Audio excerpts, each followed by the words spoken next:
Blood on the Floor, A Story of Grace and Hope by Tonda J. Canyon. Copyright C. 2017 by Tonda J. Canyon. All rights reserved. No part of this book may be reproduced or transmitted in any form or by any means, electronic or mechanical, including photocopying, recording, or by any information storage and retrieval system without permission in writing from the publisher. Preface. A word from our author. I was born in a small town in Alabama. Growing up, I didn't have a lot, and my childhood was characterized by unspeakable violence and poverty. Blood on the Floor is an autobiographical account filled with the details of my abusive childhood and the many trials I experienced. However, this book is more than a story of pain and suffering. It is my testimony of faith, grace, and redemption through God's hand in my life. This book journeys through various stages of my life to demonstrate that no matter how dark the valley, we can still hope for the mountain. No matter how dark the shadow, we can still hope for the light. It does not matter how many limits or labels have been placed upon our lives. We are defined by God's limitless imagination and purpose concerning our future. My life has been tragically marked by an experience that led to blood on the floor. The blood of my mother shed at the hands of my father when I was only 7 years old. But my life was forever changed when I later accepted the blood that was shed for me on the cross by my eternal Father. Before the foundation of the world, God knew every trial I would face, and He gave me the power to overcome. God thought good and not evil towards me, to bring me into a bright future and an expected end. It does not matter how our lives begin. God uses it all for His glory. All of the fabrics of our lives, both tragedies and triumphs, will be woven together to make one big masterpiece. Despite the broken little girl I was, it took all I went through to make me the woman I am today. I needed the rejection to teach me to rely solely on God. I needed the abusive past to realize that compassion for others is born through the womb of experience. I needed poverty to help me appreciate God's blessings and favor. I needed my family environment to understand that God has the ability to transform every scar into a star. This book outlines how to face adversity and to move into purpose. Although life may be marked by various tragedies and unimaginable circumstances, it is essential to learn to live on purpose. My prayer is that God will use this book to inspire you to be a survivor, keep hope alive, and to come to know anew the transformative power of His saving grace and cleansing blood. A Woman for Whom Christ Died. Tonda J. Canyon. Chapter 1. Blood on the Floor. Our hands shook as we wiped Mama's blood off the kitchen floor. My siblings and I didn't know what to do. Blood had been spilled. As we followed the bloody trail, we didn't know how badly Mama had been cut. We were terrified she wouldn't make it this time. Hot, salty tears filled our eyes and fell upon the old wooden floor. Confusion, pain, and fear gripped our young hearts as the scent of blood and bleach mingled with our tears. This staggering stench would become a painful record that stained our childhood memories forever. As we wiped the blood away, my pain-stricken gaze met that of my siblings without as much as a word. There were no words to explain such a moment. We could not wrap our minds around the brutal, senseless act. We didn't understand why this had happened. We did not know if our father would return and do it to one of us. All we knew at that moment was that our mother's blood had been shed. We were the only ones left to wipe away the tints of violence, so we wiped. I was the youngest of my siblings. While other 7-year-olds innocently played with dolls, rode bikes, and played hide-and-seek, I stood frozen in time. My innocence slowly faded away as the blood-stained rags hung from my hands. The terror of that night stemmed from my father asking my mother for money to gamble. I remember sitting on Mama's lap as she refused his request. It was the only money she had to buy food. Like a walking time bomb, he quickly pulled out his knife and plunged it into her jaw. Blood spattered onto the wall like a sprinkler. Mama jumped up, grabbed her face, and gripped me tight as she ran out of the house screaming for help. Blood dripped onto my clothes and face. She could have left me and ran for her own safety, but being the mother she was, she never let me go. Our relatives rushed her to the hospital, and within hours Mama returned. My siblings and I were relieved to see her, but agony overwhelmed us as we took in every stitch, bandage, and scar. Later that evening, Daddy returned to the house as if nothing had ever happened, and no one ever spoke of it. We stifled our pain and coped in silence. We didn't know how to address the elephant in the room. I never heard Daddy apologize. Maybe he didn't know how. Somehow, through everything they stayed together. Although the violence was pervasive, we never adjusted to it. The house felt haunted. Every room was filled with the recollection of violence, and the walls echoed with the screams of abuse. When I would hear Daddy coming down the street singing, I braced myself for the inevitable. My body became rigid, my muscles tensed, and I stayed ready to run at a moment's notice. If necessary, I would run to my neighbor's house to call the police since we did not have our own phone. Despite the dysfunction, this was our normal. Daddy was not healthy enough to confront his demons, the demons that stemmed from his childhood. Daddy was routinely beaten by his father. He was not allowed to go to school, and he was treated differently than his siblings. These demons would later haunt each of Daddy's children. Any sobriety Daddy achieved was often short-lived, and the drinking and violence always returned. I often heard Daddy was a good-looking man. Buttered brown skin, bright white teeth, and a gold tooth in the front. He had short, bowed legs and naturally curly hair. However, I never saw him in his original form. I only saw the man plagued by years of alcohol abuse, the man who cared little for his personal hygiene, let alone his family. The man whose rage was constant and behavior unpredictable. Some days he would come home and eat peacefully. He did not buy any of the food, but he was first at the table. Other days he would get angry and pour out the food Mama had spent hours cooking. A fight would erupt, and Mama would always fight back. She sometimes gained the upper hand if he was too drunk to stand, but most of the time she succumbed to the knife or some other instrument. He once even picked up a chair to bash in her head when she was not looking, but God intervened. These violent scenarios constantly replayed in our home. Daddy beat Mama with each pregnancy and even tried to burn her stomach with an iron when she was pregnant with me.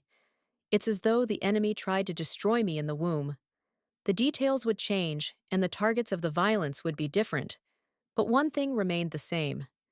Daddy was the main culprit. He often succumbed to the rage within. One day, when he came home drunk, he yelled for us to come.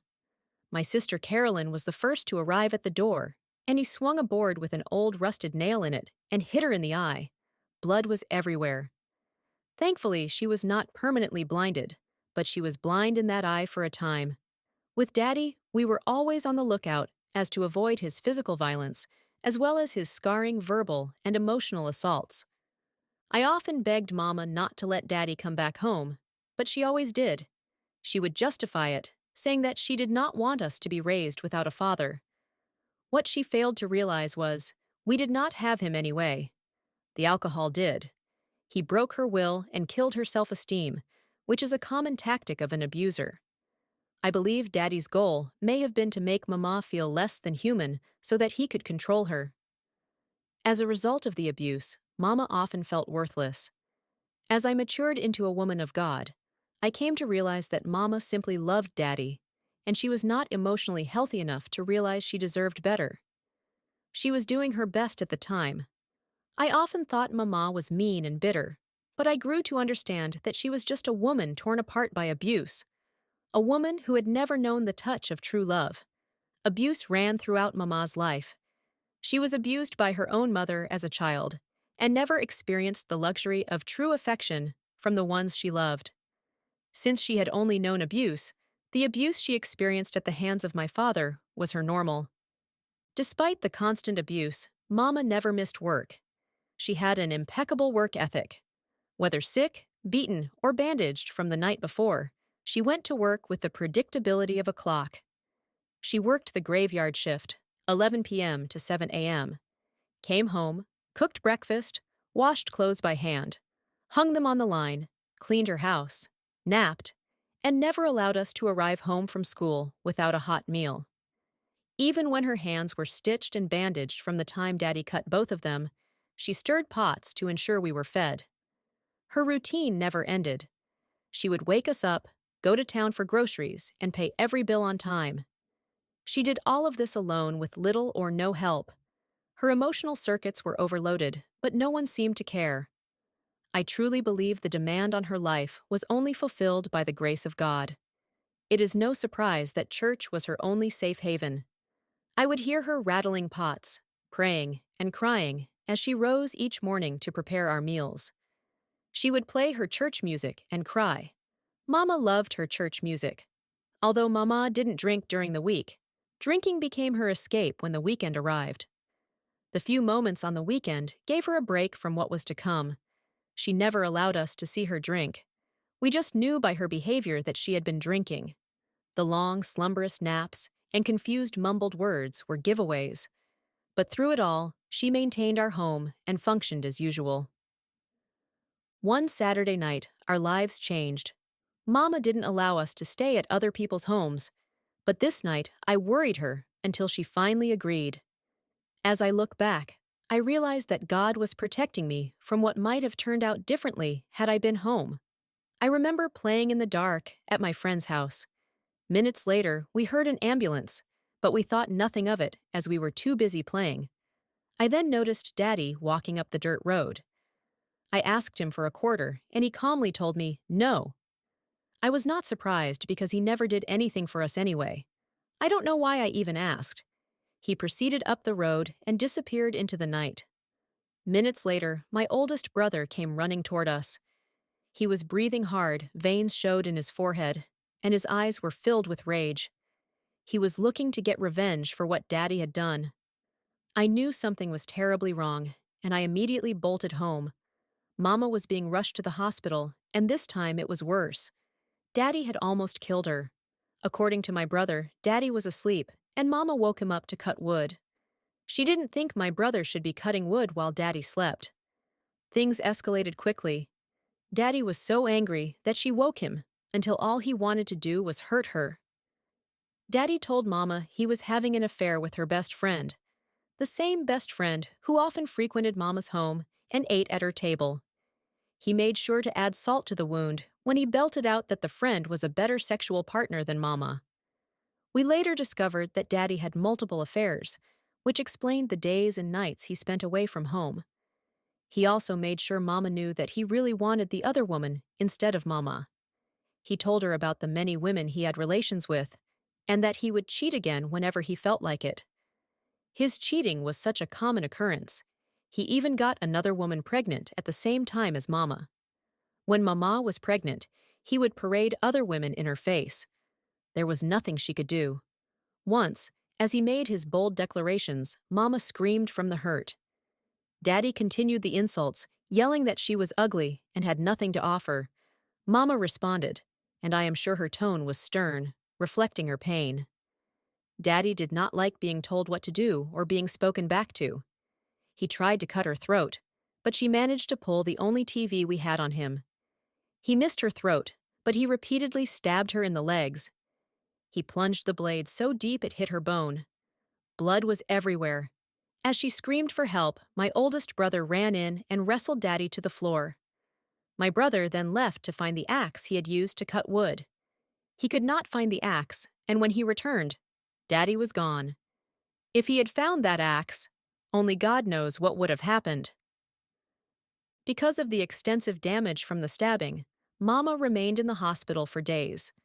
When she returned from the hospital, Daddy asked to come back home, but for the first time, Mama said, "No." I was relieved. Finally, he was out of the house for good, but not completely out of our lives. Many sins spill blood, and all sin is paid in blood. Jesus paid for our sins once and for all by the shedding of his precious blood. But when we try to pay for our own sins, we never stop paying. My father's sins never stopped demanding payment, and there was never enough blood to pay for his anger. His actions left marks on us that only God could erase. Thankfully, the Holy Spirit is a healing balm that is able and willing to heal us from all hurts, transgressions, and shortcomings. When I was a 7-year-old girl with no power to save myself, He rescued me and transformed me into a preacher of the gospel. It does not matter how devastating the consequences of sin, God sees the path of redemption. And despite the pain of my past, it took the blood-stained floor to lead me to the blood-stained cross. The cross gave me the most perfect gift of salvation from the one and only perfect God. It does not matter where you begin, God has a plan for your ending. We say that all things work together for the good of those who love the Lord and who are called according to His purpose, and only God could bring good out of this violence. Only God could bring good to the end of a road that began with an innocent little girl wiping up her mother's blood with tear-filled eyes. Only God could bring good to the end of a road that began with devastating poverty and lack. There is no other logical explanation. That means we must accept that He is in control of our pain and suffering. He is the God of the mountain and the light, but He is also the God of the valley and the shadow. All of it answers to Him and His purpose. It will all work together for your good. Chapter 2. The Right Side of the Tracks. I was born into a poor family in a small town in Alabama. The town where I grew up included the haves and the have-nots, the right side of tracks and the wrong side of the tracks. The haves consisted of affluent, educated married couples who owned homes with white picket fences and well-groomed dogs. On the contrary, the have-nots included mothers raising kids alone, families struggling on welfare, and high school dropouts. The neighborhoods were riddled with violence, drugs, and alcohol. This part of town was often referred to as Dark City because of the prevalence of violence, drug abuse, and murder. There were a lot of secrets in our little town. It was also a community with a great deal of husband sharing. Men would father children with multiple women. My father was among the men that behaved this way. They would spend time with their wives and then spend the night at a girlfriend's house. Early on, I made a conscious choice that there was no way I was going to live like that. The house I lived in was a borderline shack that could not have been larger than 700 square feet. Including my parents and siblings, there were 8 of us living in that house, doing our best to make the most of our crammed quarters. Mama and Daddy's bedroom was used as the living room during the day. Privacy was not an option. However, we would often pull a worn curtain on a string to create the semblance of privacy. The bedroom that was also used as a family room had a black and white TV with rabbit ear antennas. The bed was sitting space. Mama made us turn the covers back so they wouldn't get worn or messed up from us sitting on them. At bedtime, my siblings and I doubled up in the back room, which had 2 beds. To stay warm at night, we often slept close together, and we stacked clothes on top of the bed quilts. There was no closet, so our clothes were neatly folded in stacks, covered by a big blanket. Before school or church, we had to draw water the night before, or rise early to get water from the outdoor plumbing. There was no indoor water, and heated on the stove for baths. Baths were taken in a large tin tub. The girls went first, then the boys. During summer months, we washed our hair under the outdoor faucet, using watered-down dish detergent or Oxford soap for shampoo. Also, in the summer, a fan sat in the window to circulate air and help keep us cool. I remember doing all I could to visit friends so I could enjoy the breeze of their air conditioning. Our home had a small kitchen. It contained a small table with mismatched chairs that barely stood up. We had a potbelly stove where we burned wood. Central heating and air were out of the question. We had an old white 4-eyed electric stove, but only 3 eyes worked. An old grease can containing fat back meat and lard drippings was set up on the stove. Despite our humble kitchen, Mama was a great cook. She took our minimal government assistance, that was soon discontinued, and turned it into enough. Every month we received blocks of government cheese, a 24 Oz, can of peanut butter, dry beans, powdered milk, and long rolls of bologna. The bologna would be fried for breakfast and sliced as a snack for lunch. Mama used everything and wasted nothing. The same oil she used to cook vegetables and meats was used to oil our skin and hair. She used lard to make large quantities of biscuits. Those same biscuits were then used to shine our Sunday shoes. To this day, I cannot stand the smell of biscuits, let alone eat them. Whenever there was no flour, she served large portions of cornbread to fill us up. Dinner from the night before was frequently breakfast the next morning. All leftovers were kept in the oven. The challenge was to keep the roaches out. Often, we had to pick roaches out of our food. When visitors came by, I would be embarrassed as they would boldly crawl around, but there was nothing we could do about it.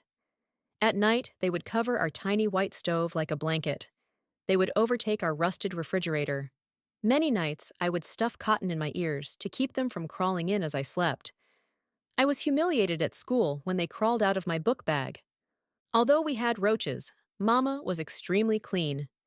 No matter how tattered or worn down something became, she took pride in it because she had worked hard to get it. She also felt it was important to teach us to clean. Every night we had to clean the shabby kitchen to perfection, as if it were a mansion. I really don't know why we had roaches at all because Mama kept such a clean house. Maybe it was because the house was so old and there was not much to keep them out. Mama was extremely disciplined and taught us that same discipline. She ran a tight ship. She instilled in us the importance of taking care of what God had given. She always left instructions for us to get up, clean up, wash up, and fix up before her return. You could not spend daytime in the bed unless you were really ill. Although we did not appreciate it then, her discipline, even in poverty, provided us the necessary structure to shape our world for the better. Because of what Mama taught us in that shack, I am very disciplined and a very hard worker. We cleaned, cleaned, and cleaned. We even swept our yard. Yet the rats never stopped coming. They were bold rats, too. They would march through our kitchen like soldiers on a mission, leaving their droppings we later had to sweep up. They were fearless of us sitting in our makeshift family bedroom. It was as if they were a part of the family. Somehow, they avoided the rat traps and the objects my brothers hurled at them. The rats and roaches had become permanent fixtures in our old and ragged home. We were just that poor. Although we eventually moved, we still found ourselves on the wrong side of the tracks. Our new home had 4 bedrooms, which was still not enough for the 8 of us.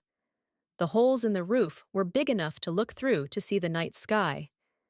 We had to cover the roof with plastic to keep the rain out, but this barely worked. As the rain fell from the leaky roof into the buckets below, the sound it made was the sound of poverty. Poverty has a sound, and we heard it every time it rained. The well beside the house was dried up. There were no screens on the windows. Flies flew right in during the summer months. The front door was secured by a long piece of wood on a string. Robbers could have easily pressed their way in, but I'm sure our house was never tempting. There is no security system quite as effective as having nothing worth taking. The house was so shabby, I prayed that we would move into the government projects. To me, the government projects were an upgrade compared to our new home. Government projects came with promises of indoor water, indoor bathrooms, and indoor heating.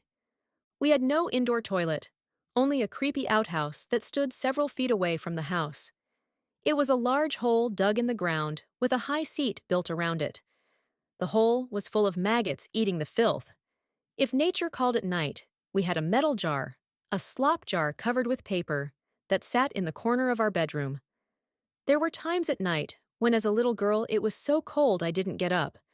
I urinated in bed because I was afraid of seeing or stepping on a rat. Mama only made $20 a week, which meant she rarely had enough money to buy tissue. Because of this, we would have to use handed-down newspaper from my aunt. The fact that my aunt would give us handed-down newspaper instead of purchasing tissue for us was not surprising. We were often treated differently from other members of our extended family.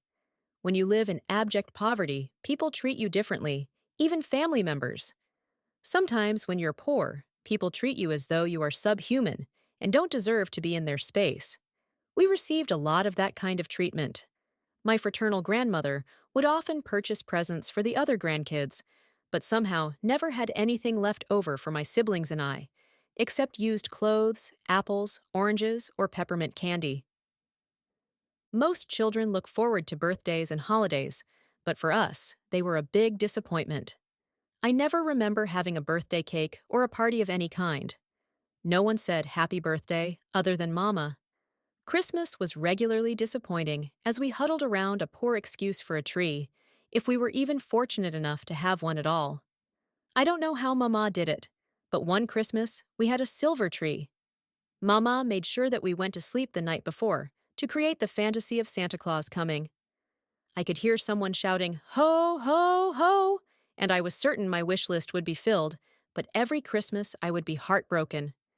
I would cry most of the day because there was never anything for me to open. My wishes were never fulfilled. I felt like Santa passed right over our house, just like everyone else. To my surprise, one year, I received a sewing machine, a gift I still cherish even today because of the sacrifices it took for Mama to get it. Although we rarely received gifts, Mama always managed to bake cakes during special times of the year. I loved the smell of her cakes baking in the oven. It made me forget about the abuse for a while. Mama could put them high so the rats couldn't reach them. I would often pray that as the cakes cooled, the bugs would not get on them too badly. We could eat as much cake as we wanted, but the sadness would return as I went outside and watched other children skating, riding bicycles, and playing with their expensive dolls and toys. As I watched the children playing, I was once again reminded that I was different because I was poor. I never remember my mother getting herself anything. I'm not sure if my siblings gave Mama anything, but I always tried to wrap her up something even if it was a picture I drew. Life was different when Daddy moved out for good. He was gone, but the scars remained. Daddy survived by asking for food and doing odd jobs to get food or alcohol. I recall him eating from other folks' homes and accepting whatever they would give him. He did not appreciate how valuable my mother had been in her provisions for him. Hurting people hurt others when they do not value themselves or others. Despite the hurt he had caused Mama, she never spoke negatively about him, nor did she allow us to. She demanded that we respect him, and she often reminded us that at the end of the day, he was still our father. Looking back over my life, the shack, the violence, the immense poverty, I can attest that God was with me every step of the way. He had to be there. Even in the midst of the pain, God was with me. As I walked through the valley of the shadow of death, He was always with me. He was not looking down on me from above, nor was He waiting for me on the other side of the valley. He was walking with me through the valley, through the darkness, and through the threat of death. My valley was a tiny house on the wrong side of the tracks in a poor Alabama town, but He was with me. My shadow of death was the fear of a drunken, violent father, and yet God was with me.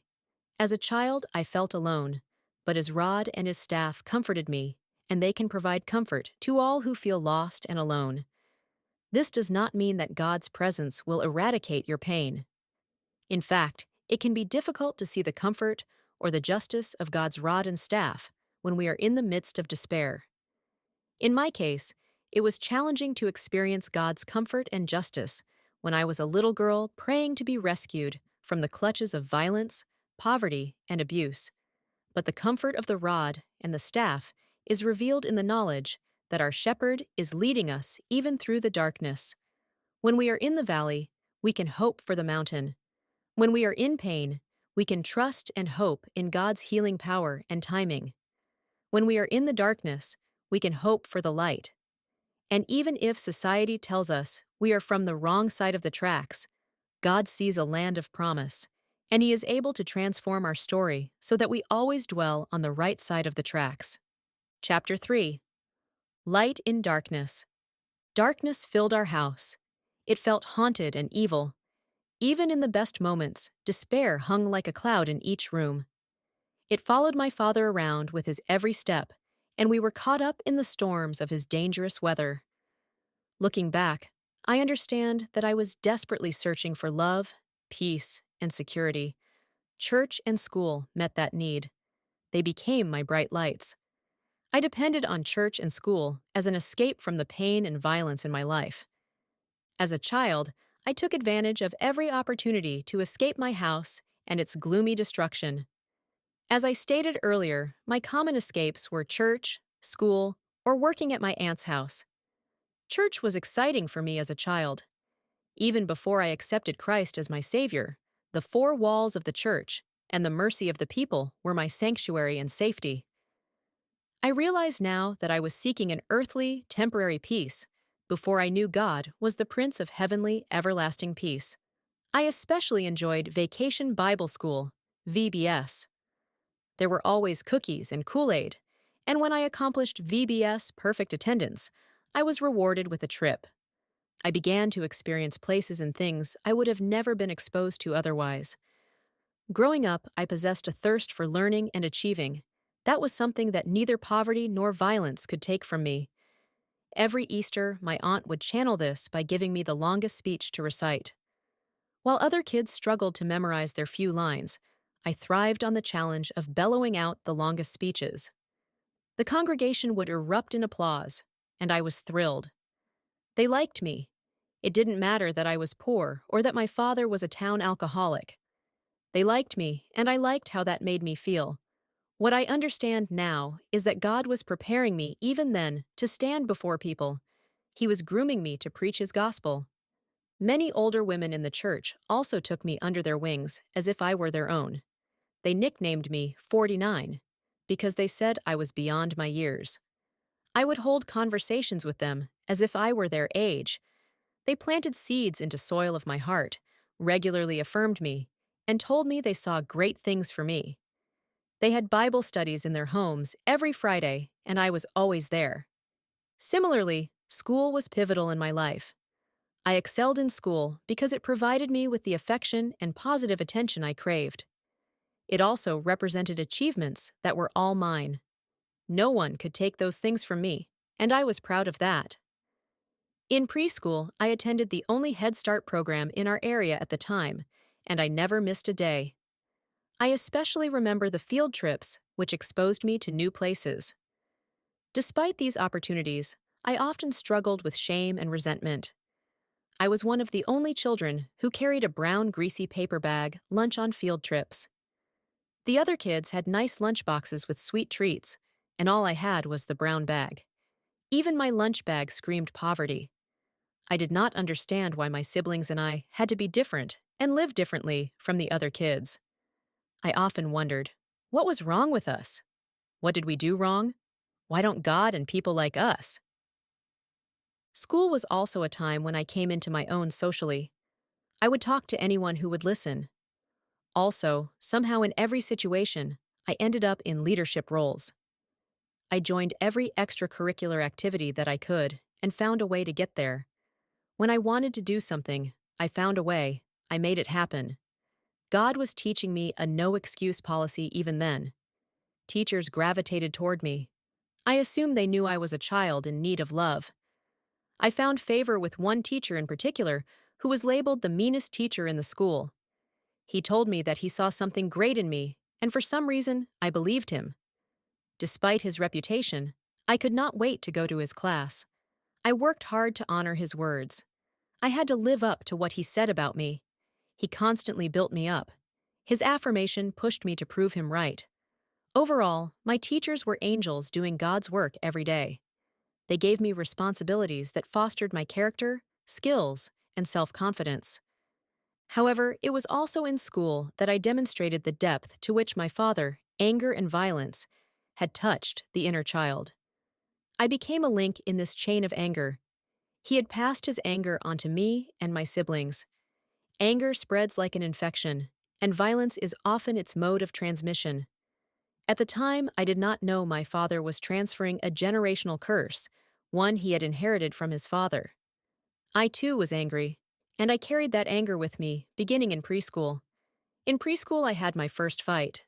A boy teased me about my father, who was a big joke to everyone in our community. He also teased me because despite my mother's best efforts to keep me clean, I often smelled like urine. There was no way for 6 children to thoroughly bathe with only one basin at our disposal. Also, because we did not have an indoor bathroom, there were many nights during the winter when it was too cold to go outside or get up. I would then urinate on myself under the warm covers of my bed. I had to take quick baths so maybe I was not as fresh as someone with an indoor bathroom. After teasing me, the boy then threw me on the ground. In that community, bullying was not addressed. I had learned to stand up for myself, and Mama demanded it. When the boy finished teasing and punching me, I responded in a fury I didn't even realize I was capable of. I nearly bit off his lip, and the damage required stitches. This was a dark moment for me. I had picked up the mantle of my father and wondered if I would be like him. It is amazing how you can become like what you loathe, because that is all you know. I wondered how I could continue to bite the boy even as he pleaded for me to stop. The boy punched my stomach repeatedly, but I refused to let him go. Maybe it was because I could finally let somebody hurt like I hurt. I did not intend to cause him that much harm, but I was sick of people picking on me, and I was sick of feeling powerless. I watched the violence at home, and I could do nothing. I was born into poverty, and I could do nothing. I was teased for years, and I could do nothing. My cup had run over. I wasn't going to take any more, so I did something. I fought. I bit. I scratched. All of the repressed anger came out. I found out that I could stand up for myself even though I was wrong for how I did it. The teachers finally pulled us apart. The boy was bleeding from his lip, but I was bleeding inside. We were both covered in blood. Even at school, there was blood on the floor. The blood smelled like Miama's blood, and I hated that smell. I also hated what I had done. My teacher cleaned me up and shared that she was surprised by my actions. She told me that she knew I was a sweet girl, and although I had made a mistake, she had the utmost confidence in me. She looked me in my eyes and told me that I had a bright future. How could she still be kind to me after what I had done? I believe she was there on assignment for me. This small conversation calmed my fears and brought peace to my heart. She was a light in my dark place. Throughout my life, God has been strategically gracious to me. My teacher was a perfect example of His grace. Many of us find ourselves in dark places, but Psalms 23 reminds us that although we walk through dark valleys, we are to fear no evil, for He is with us. Even when we sin, God is still with us. The Father knew me before I formed a relationship with Him. As my earthly father fell short and betrayed his calling to be a father, my heavenly Father was always faithful. He knew me in my darkest hours and in my moments of despair. He knew me as He knitted my bones together, formed my body in the womb, and breathed my soul and spirit into being. While Christ suffered on the cross, He saw me. He saw and understood my suffering as a child. He understood my greatest need was forgiveness and love. He paid that price before my walk in this world ever began. No matter how difficult my path, it was at my darkest moment He was my eternal light. Chapter 4. The Path to the Cross. My older sister was known as an intelligent, well-mannered, and attractive young woman. Everyone who knew her loved her. She was highly regarded by the elders in our community, and Mama would not have it any other way. I cherished my sister. I wanted to hang around her all the time. She was my role model, the one who routinely made honor roll and aspired to go to college. However, because she had leukemia, she was often sick. Her illness and limited resources prevented her from accomplishing her dream of higher education, yet she remained a prolific writer and my breath of fresh air. She would help Mama make sure that I was well-groomed. She pressed my hair frequently, using bacon grease from the bacon Mama cooked that morning. I smelled like that grease afterward, but I loved it. She would put bows in my long curly hair, and it felt special to me. I remember her infectious, bright smile against her beautiful dark skin. Even in her sickness and physical weakness, I drew upon her strength. I remember visiting her on many occasions. Her house was not large, but it was clean and airy like Mama taught her. I recall sitting on a floor watching her television that sat on a high chest of drawers. Her home was peaceful, just like her. My sister married the love of her life at an early age despite many marriage proposals. They had one son together. Unfortunately, my sister eventually succumbed to leukemia and could not raise him. This was another dark day in my life. I remember Mama going to the hospital with her. I thought it was just another bout with leukemia, and I was not prepared for the outcome because she always came home. I was too young to understand the severity of the disease, and that eventually it would knock her down permanently.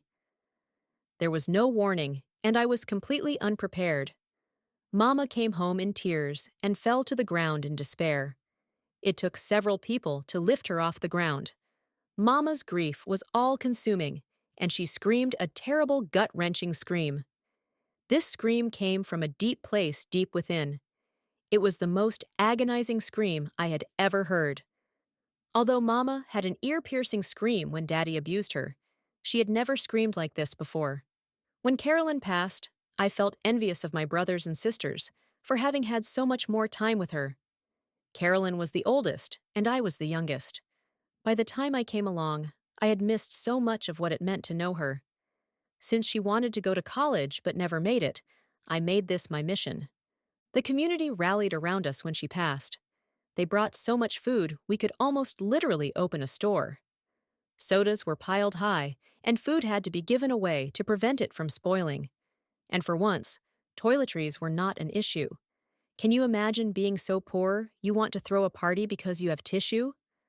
The surplus was short-lived, because what we used, we could never replenish. It has always amazed me that people can be kind to you in death, but will mistreat you in life. On the day of the funeral, a relative lifted me up so I could view the body. My sister looked horrible. Her beauty was gone, and death made her 19-year-old body look old. The makeup gave her an ashy cast, and the red lips were too bold and vivid. I became afraid of the girl I loved. When the relative lowered me, I don't remember shedding a tear, but I remember the fear. I covered my head for weeks after that viewing. It was not just the fear of seeing the lifeless body of my sister, whom I loved dearly, but also the fear of having no more peace or no one else to look up to. My mother cried and moaned for hours, days, and even years. She never really recovered. Every holiday after my sister's death was filled with tears. It felt as if my sister was all that Mama lived for, and there was no reason to stay for the rest of us. I was too young and inexperienced to understand motherhood and the devastation a mother feels when a child is lost. She said that the loss of a child was like having her heart ripped from her chest. It left her with a void that only God could fill, and with time, she was able to manage. After the death of my sister, my mother took on the added responsibility of raising my sister's son, baby boy, who was 6 months old at the time of my sister's death. Previously, I was the youngest, but that quickly changed. Although no one received much attention, I received more up until then because I was the youngest. However, this attention was quickly forwarded to baby boy, which left me feeling rejected and abandoned. I became jealous of baby boy because he took the attention from me. Mama always disappointed me to ensure that baby boy did not go without. Maybe he was her only remaining connection to her deceased daughter. There were many times I was not kind to him because I felt threatened by his presence. I also did things to try to revert the attention back to me, but I was largely unsuccessful. As I grew older, I would often cook and clean for my relatives. They were more well-to-do than us, and I felt like I never measured up to them. They also would make my siblings, and I feel as if we weren't as good as them. When we went to their house around dinner time, they would make us wait outside until they finished. I sat on the steps making up games to pass the time, ponytails on my head, and hunger in my belly. I could smell the aroma of food cooking as I sat outside. My mouth watered as I imagined how good the food must taste, and my stomach grumbled. I thought maybe someone would come to the door and invite me in, but the invitation never came. I dreamed of sitting down at a table with my own family someday. It's amazing how God allowed me to see this to stimulate hope that this is possible for me. I ironed clothes and underwear for them for a small amount of money. Although the pay was minuscule, it provided a moment's peace and independence. I would also fantasize about what it would be like to have the nice things they had, and what it would be like to have a refrigerator full of food without bugs crawling through it. I polished silver, wiped fine china, dusted expensive furniture, straightened closets with designer clothing, vacuumed high-cut pile carpet, and shined hardwood floors. I was being exposed to the finer things in life, and appreciated what it would mean to have those things for myself one day. It was a training ground for greater things in my life. While working for them, I realized that there was more. I became thirsty for better. I know they were just material things, but when you have nothing, those material things represent so much more than just an object to possess. They represent financial security and the ability to live beyond paycheck to paycheck. They mean something that only people who have had nothing can really appreciate. One of my aunts in particular took a great deal of time with me. While it was greatly to her benefit because I did so much to assist her, it nevertheless worked for my good too. As I saw how poised she was, and how well respected she and her husband were in the community, I decided then I wanted the same. She liked fine things.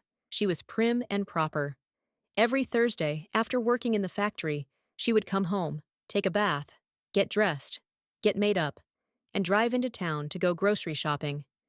She would take me with her to carry bags and help with groceries. I enjoyed being with her because she would take me into fine clothing stores. When we walked in, the salespeople would already have items picked out for her to see. To thank me for carrying her bags, she would buy me a hamburger and fries and other treats. To me, this was fine dining. Food became my comfort and my avenue to experience things I could not otherwise experience. My aunt's son and I were like twins, and we did everything together. He was an only child and was privileged. I did not have any of the things he had, but playing with him gave me the rare opportunity to enjoy his lifestyle. I would help him with his homework, and my aunt would praise me for how smart I was. I could not believe someone noticed me and my academic abilities, let alone actually said something about it. It was something I never heard at home. For once, I was viewed not just as the poor little girl with a violent alcoholic father. I was smart. Little things like these highlighted how starved I was for love, attention, and anything positive. Moreover, despite the darkness, God always sent the light. My dad was not an example of true fatherhood, but God sent uncles who would provide transportation for us sometimes. One uncle in particular would have dinner with us and sit at the head of the table to give us a sense of fatherhood. He would even discipline us if necessary. This allowed me to see that love is really where you find it. Despite the kindness of some aunts and uncles, my siblings and I never felt welcomed at my maternal grandparents' home. We would sometimes have to stay there when Mama worked. Although Mama loved her father dearly, she had a strained relationship with her mother. Her mother would call Mama names and treat her differently from her siblings. Because we were Mama's children, she treated us poorly too. Anytime something went missing, we were blamed. I would sit in one spot and not move. It was my attempt to avoid false accusations. Mama, my siblings, and I were also regularly the targets of my grandmother's abuse. She was rude, demeaning, and made every attempt to void any esteem we may have had. One of my brothers was darker skinned than the rest of us, and my grandmother pointed that out frequently. She made him feel badly for his complexion and made us feel less than everyone else. She always told me I would not be anything and would end up being a drunk like my father. She was trying to prophesy my future. I just wouldn't believe the prophecy. She would tell me my nose was pointed like my father's, which I hated. To me, my father was good for nothing, so every comparison to him was a shot at who I was as a person. Like a witch doctor, she tried to curse my future. Although I was a virgin, she told me I would be pregnant by age 13. Talking back was not allowed, so I listened but didn't take it in. I was not going to be who she said I was. Her words were hurtful, but I would push them down and lock up my emotions in order to survive. Although Mama's mom was a mean woman, Mama's father was fond of her and us. Her father often treated Mama like one of his sons. He would regularly have her miss school so she could work with him in the fields. They would plow mules and chase horses for his boss. He would get drunk and allow her to drive him home in the back of a buggy. When I was young, he became ill and Mama cared for him. She would work her job and then go straight to her parents' home to care for them. She even bathed him and changed his diapers. When she went to work at night, I had to care for him. While other children worried about the next exam, I worried about how to navigate my grandfather's care. When he needed help, he would beat on the wall with his cane. That was the sound for me to do midnight water runs or to help him to the bathroom. At my age, I had no business seeing his private parts or assisting him with bowel movement cleanups. A child should not be called on to do this, but I was, and I did. The next morning, I would feel exhausted during school, but I still excelled. When we were not at their home, we were at my paternal grandparents' home, who were not much different. My paternal grandmother had favorites, and my siblings, and I did not make the cut. She was not as harsh, but we could feel the distinction. I recall one Christmas, her giving me a leftover undershirt from the lady she worked for. My mother was offended and asked me to throw it away after she left. My siblings received fruit, while her favorite grandchildren received toys. To her credit, she would visit, but her visits were rare and short. She was cordial to my mother, but she was not loving. There was unspoken animosity, you could sense it. Collectively, these experiences so impacted my life, I just wanted to escape. Although church was one of my escapes, it paved the way for another path, which was solidified when I made the Lord my personal Savior at age 16. Because of the pain I experienced, I had plans to find a man to love me at all cost. I had plans to drink and drug away my sorrows, and plans to party away my suffering. God had another plan, and He intervened. His divine intervention made all the difference in my life. His calling moved me away from the distractions of this world. Once I accepted Him as my Savior, God began to do a new work in me. Ultimately, His call for me to preach rescued me from the word curses of my grandmother, the demons of my father, and the paths that lured me toward destruction. Chapter 5. Iniquity of the Father, visited upon the children. Though God forgives and forgives completely, sins have consequences. Though God redeems and redeems completely, in Exodus, He reveals that a lifestyle of sin can produce consequences that are passed down for generations. We are held responsible for our own sins until we accept Christ's payment, but the acts of our fathers can haunt us long after our fathers are gone.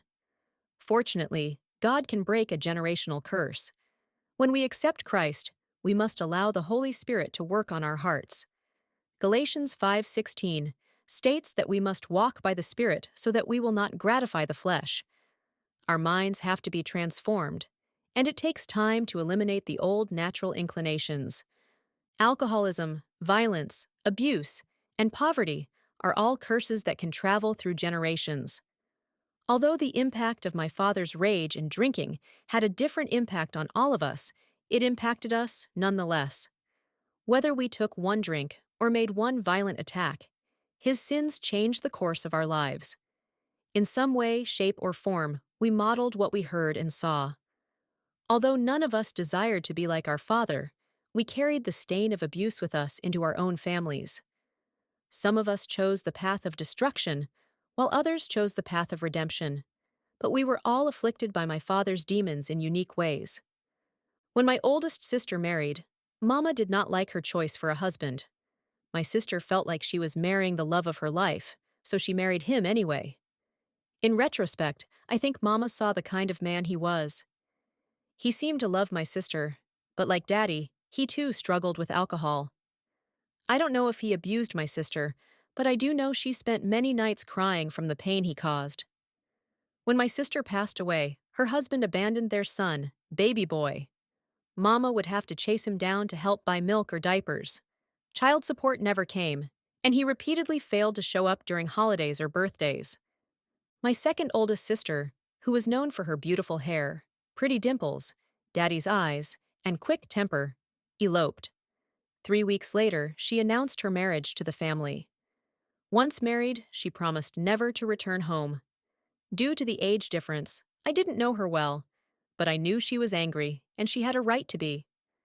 My sister, along with the rest of us, had to journey through the anger and find our way out. She was often misunderstood.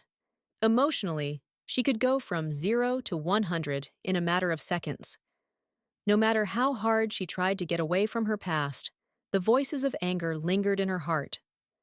I believe her anger was her way of coping with the intense rejection and abuse she experienced. My father abused her terribly, and she would challenge him. I remember a time when she and Daddy exchanged words, and Daddy cut her arm. She still bears the scar to this very day. Interestingly, in her marriage, she became the perpetrator of what was done to her. Despite her best efforts, she was unable to escape the curse of anger enough to leave it behind. She was a broken vessel seeking the healing hand of love and acceptance. Her husband took his vows seriously and provided her with the love she craved through some of her toughest times. God tailor-made him for her to meet her at her point of need. That's the way God's grace works. He gives us what we do not deserve and cannot earn. Despite her quick temper, my sister fought very hard to ensure a better life for her children. She made sure that they had everything they wanted, even if she had to work overtime for them. My oldest brother was a good person, the kind of person who would give you the shirt off of his back if you needed it. He was a ride-or-die kind of man who I loved dearly despite his riotous living. He was a prankster, and he had a wonderful sense of humor. He became a skilled, self-taught electrician. However, he endured a great deal from our father. Daddy seemed to hate him, which I could not understand. I suppose that was my problem. I was looking for logic from an illogical situation. Although Mama was often the target of Daddy's rage, there came a time when my older brother in particular would endure the impact of Daddy's wrath. My brother often tried to protect Mama, and Daddy would then turn on him. Once, my brother was eating at our kitchen table, and Daddy just pulled the chair from under him, and he fell to the floor. There was no provocation, no argument, nothing. Daddy just did it. Unfortunately, my brother grew up to be like Daddy in many ways.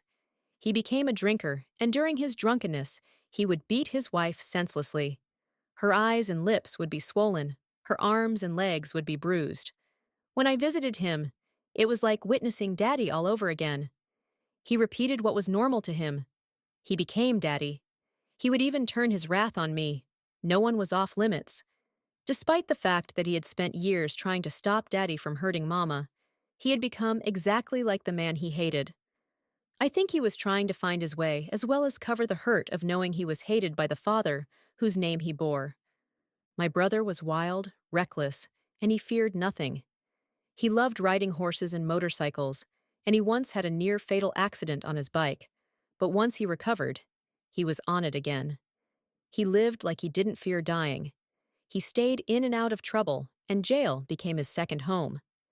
He was a dangerous man with dangerous ways, and he was feared because of his reputation. He often put me and others in harm's way. When he moved to Oklahoma, he needed help with his children, and Mama consented to let me go and help out. I stayed with him for a year when I was 13, and during that time, he groomed me to sell drugs. Unfortunately for him, I was a novice to the street life. Once he was short on drug money, which turned out to be my fault. He placed me in charge of selling nickel and dime bags of marijuana. However, I literally thought those bags cost either a nickel or dime, not either $5 or $10. No wonder I sold out so quick. Everyone was coming to buy from me. Because he was so short on the money he was to pay his suppliers, we had to stay in the house with the lights out for fear of having the house shot up. When I lived with him, I was free to go wherever I wanted and when I wanted. I missed a great deal of school because I babysat his kids. He would disappear on Friday and would not return until Monday morning. Once, a shootout started near the house. It felt like a repeat of what I had left. There was no peace here either. One time, my brother had me on the porch with a gun in my hand. He had an ongoing altercation with the neighbors across the street, and he told me to shoot the people across the way. I thank God I did not have the courage to pull the trigger. My brother also had many people who visited the house frequently for parties and drinks. One man in particular seemed like a nice man, but he was a big gambler in the area. This man took a special liking to me, but again, I was not accustomed to this lifestyle and was slow catching on. I was green as grass in summer. One day, my brother asked him to give me a ride. As we were riding to our destination, his conversation changed.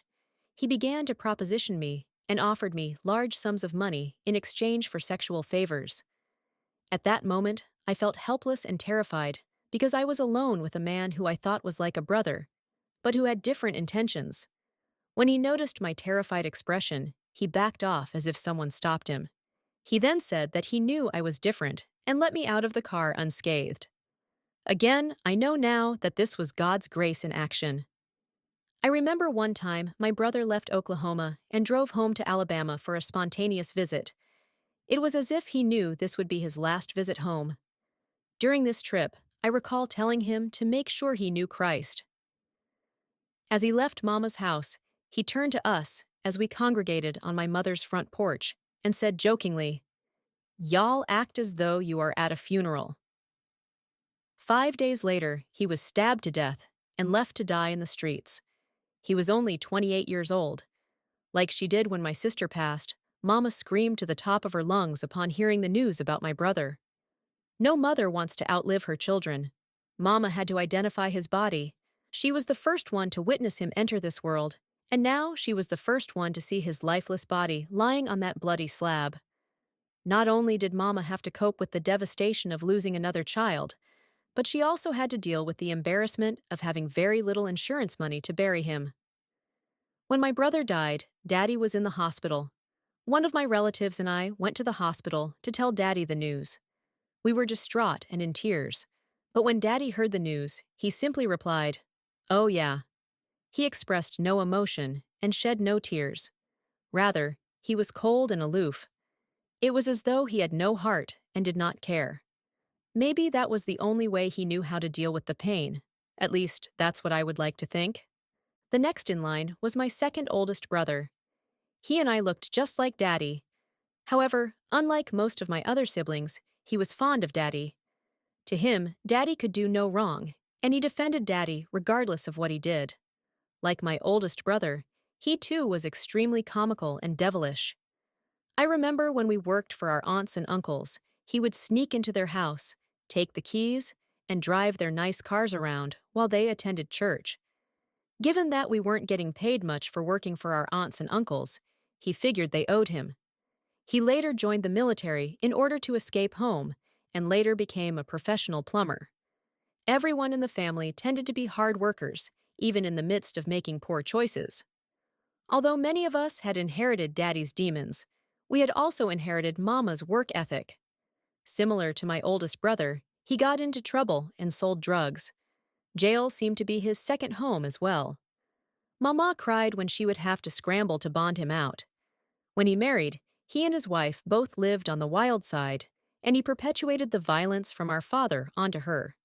Thankfully, he eventually turned his life around. He was not very educated, but he was smart. He worked hard and established a legitimate business. After his wife left him, he raised his children by himself with the help of Mama. The next child was the sister closest to me in age. Because she was no longer the youngest once I was born, Mama would often say she was jealous of me. As a result, I felt that she resented me. I was afraid of her, and I worked hard to avoid her. To my knowledge, Daddy never physically hurt her, and surprisingly, he seemed to be very fond of her. They were close. Yet, she witnessed a lot of violence in that house, and she repeatedly ran away.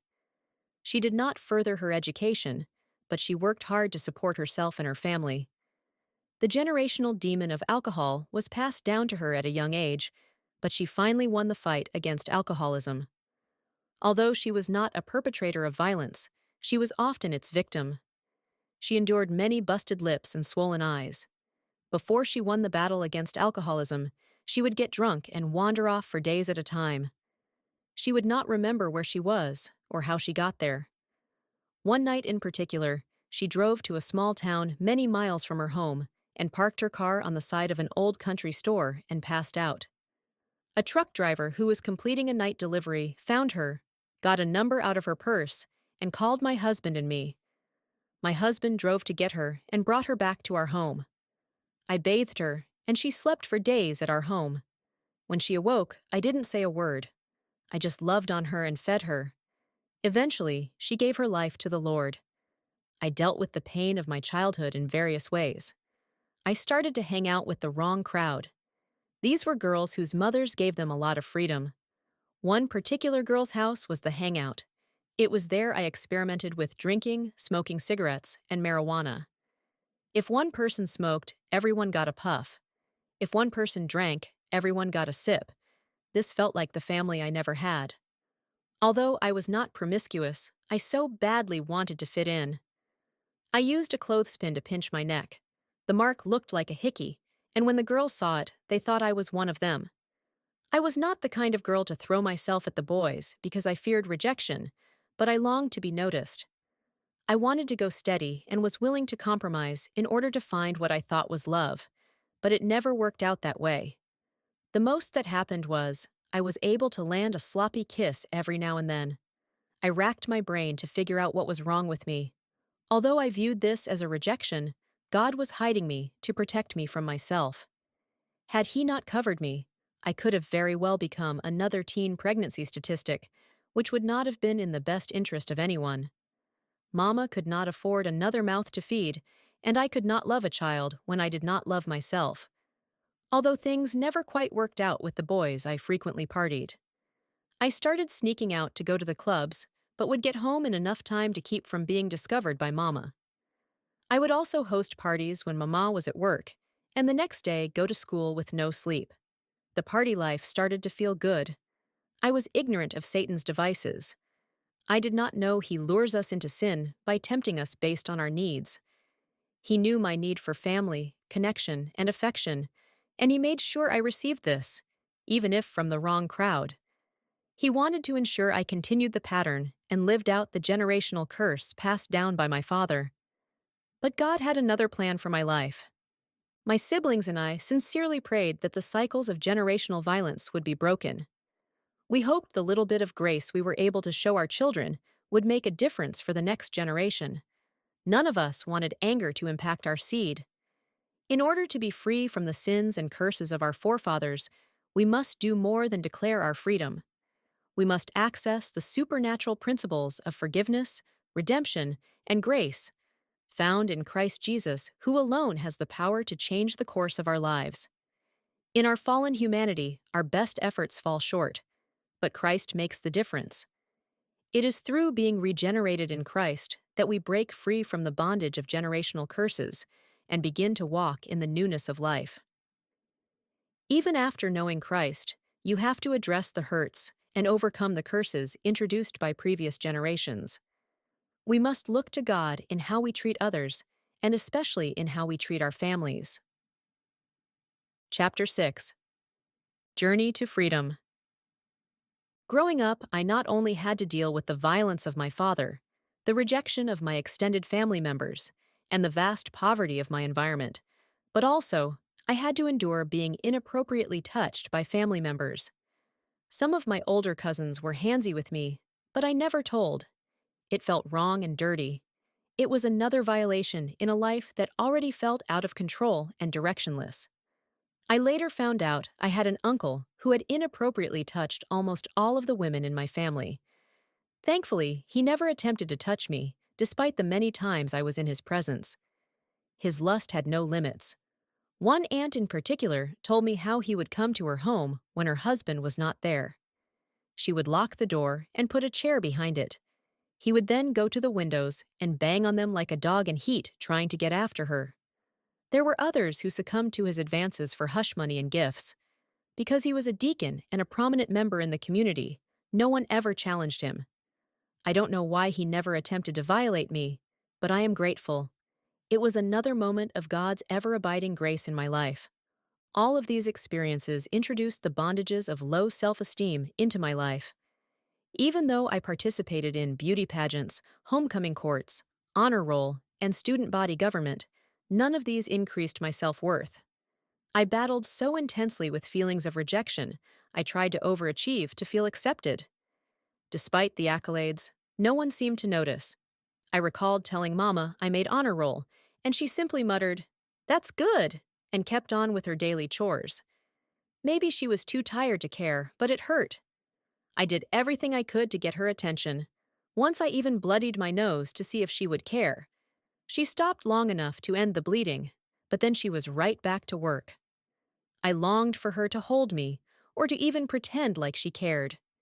In time, I came to realize that she showed love the only way she knew how, by providing for us. No matter how many pageants and courts I was in, no one from my immediate family ever attended. Strangers in the crowd became my number one fans.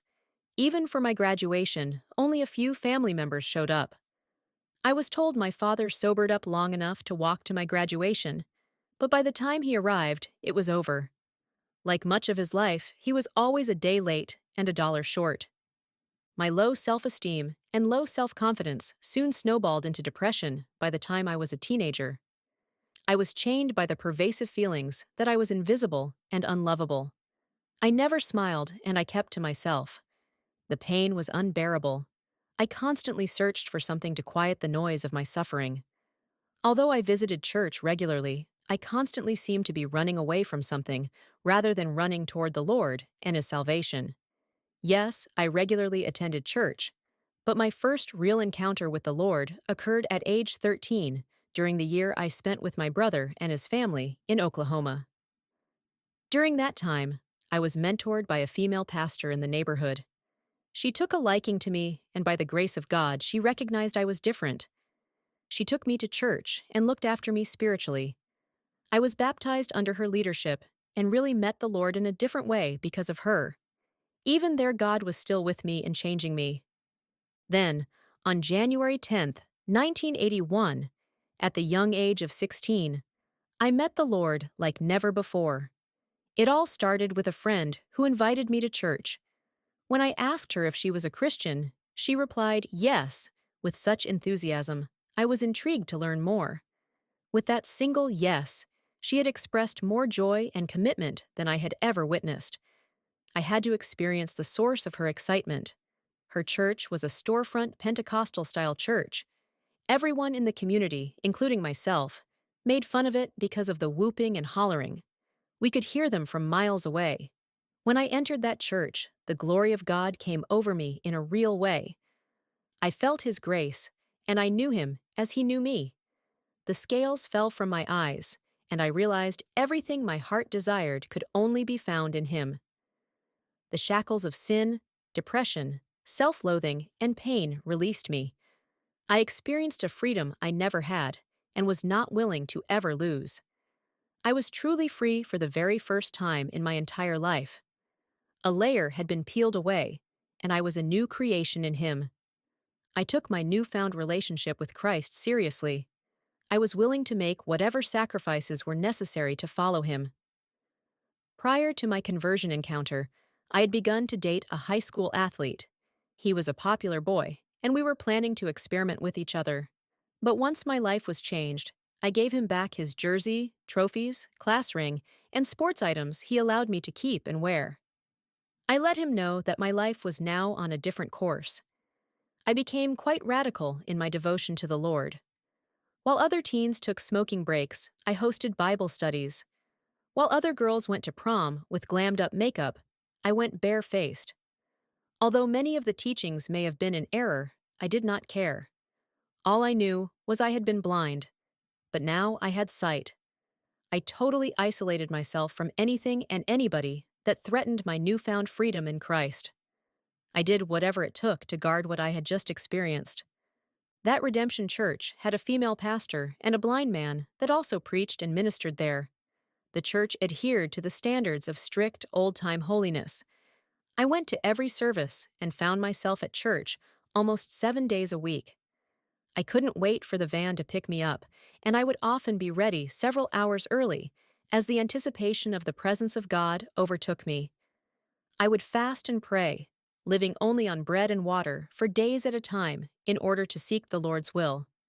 I was always hungry for more. My friends and family witnessed my newfound devotion, and many of them did not like it. My family thought the church was cultish, and they were wary of my sudden change. I was often the topic of Sunday gatherings on my mama's front porch. They would quiz me about my conversion, the Bible, and spiritual things. They wanted to trip me up and undo what had been done, but that was not within their power. No one on this earth has the tools to help us or the ability to save us from what destroys. God is the only one who can save us. He is the only one that can find us in our lost state and extend the grace and redemption we desperately need. Before God snatched me out of the bowels of depression, I had been the walking dead, but through my true encounter with Him, I was now alive. And not just alive, but free. He was the one who removed my shackles and set me free from the prison of my past. From that day on, I was a new person. The true power of God is that He has the ability to make all things new. My experience with God was real. I was new. I was transformed by the power of the Lord, and it was apparent in my life. My life became the evidence of things unseen. God was the potter, and I was His jar of clay. He was molding me into the woman I was destined to be. I was no longer running away from pain, but running toward purpose and destiny. I finally had a direction and a calling, and the ability to follow this calling freely. Chapter 7.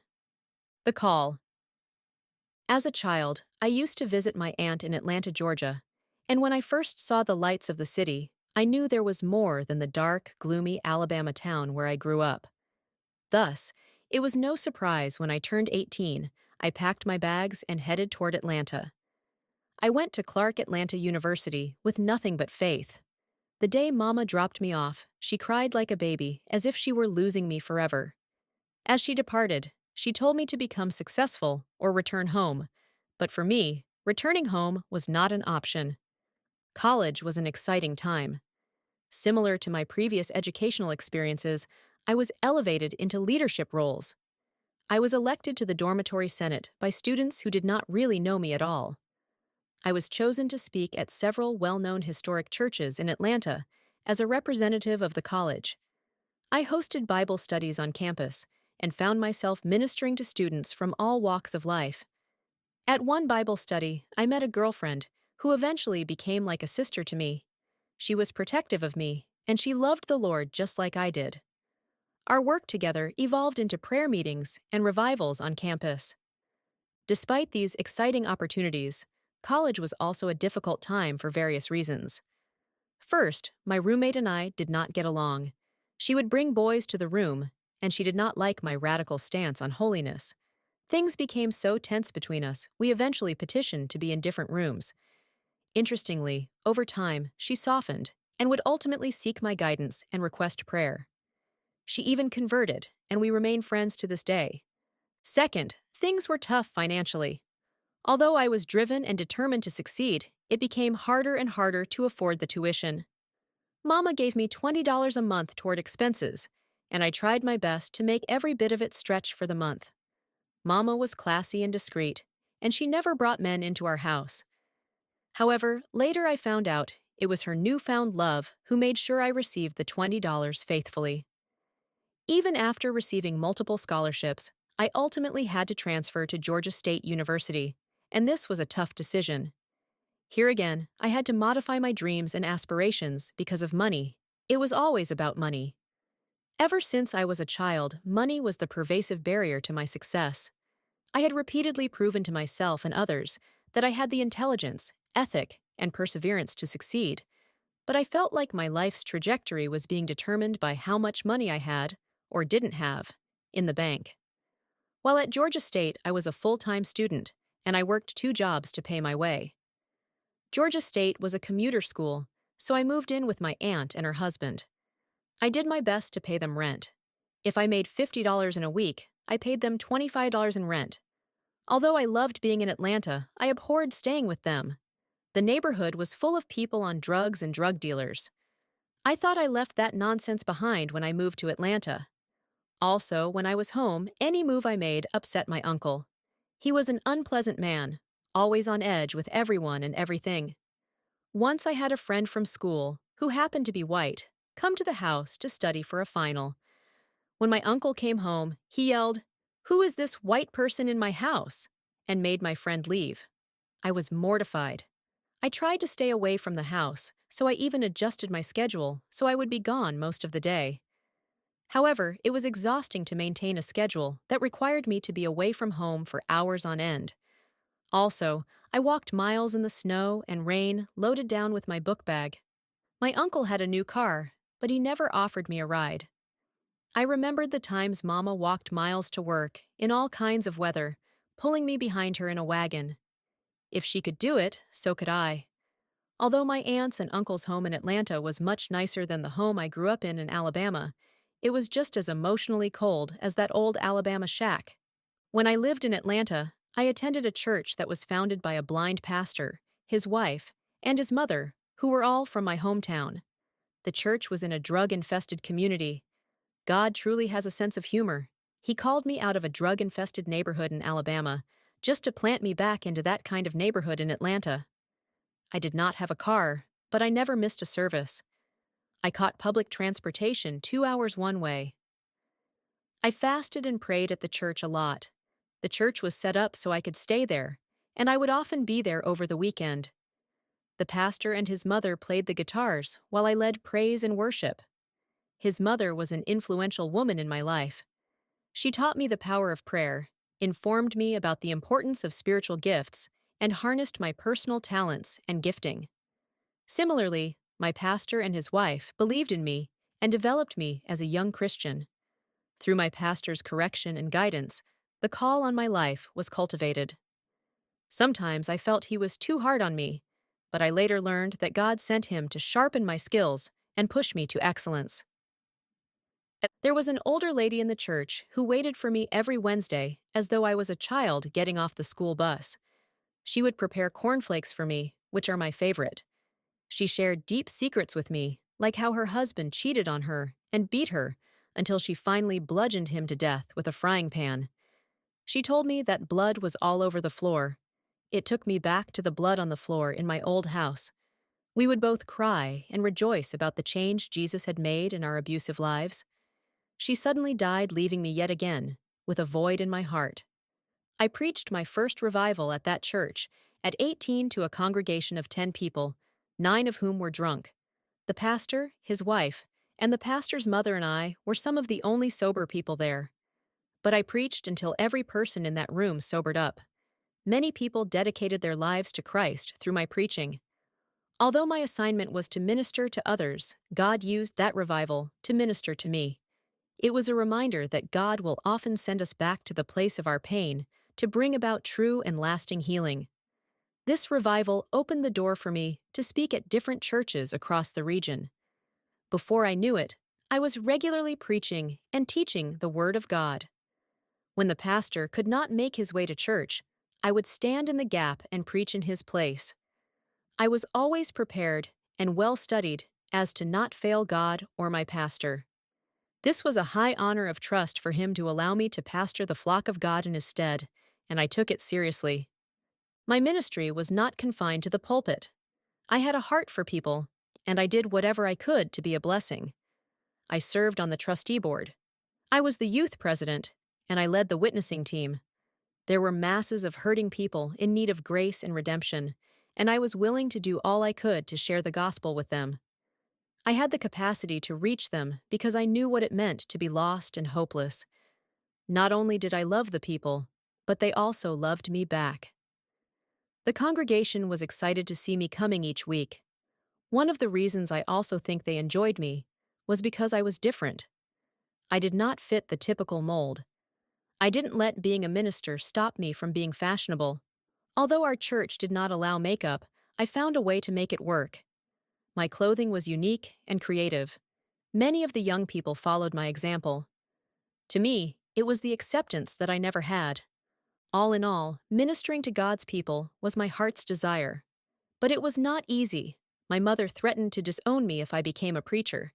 She did not change her mind until I actually started preaching. Despite Mama's reticence, many women pastors poured into my life to give me the necessary motivation to stay the course. These women were trailblazers, and they faced all the trials and tests that came with being trailblazers. They taught me how to overcome the prejudice and persecution we experienced at the hands of male pastors and laymen. For instance, we regularly received less pay compared to men pastors, despite often having to work twice as hard. But we would not be deterred, and our calling would not be delayed. Looking back, all of these moments prepared me for my calling. I think the Lord used certain barriers to move my feet and to move my heart in the direction of His will and purpose for my life. Sometimes what we deem to be rejection is actually God closing certain doors to direct us to His ultimate plan for our lives. The lack of money was a barrier that God used for me, in that it took certain doors closing for others to open. God gave me the grace to be a determined, stubborn person, and that trait has served me well during difficult times. I get some of my personality from my great-great-grandfather, who was a runaway slave. His determination to be free led him to run away and live in a cave for 5 years. He did all he could to survive. Similarly, I tend to stay the course no matter what. God needed to break my stubbornness in order to move me away from rejection, despair, and despondency, and to move me toward His providence and grace. Although I was determined to finish college and heartbroken when it did not happen, the Lord needed me to rely solely on Him.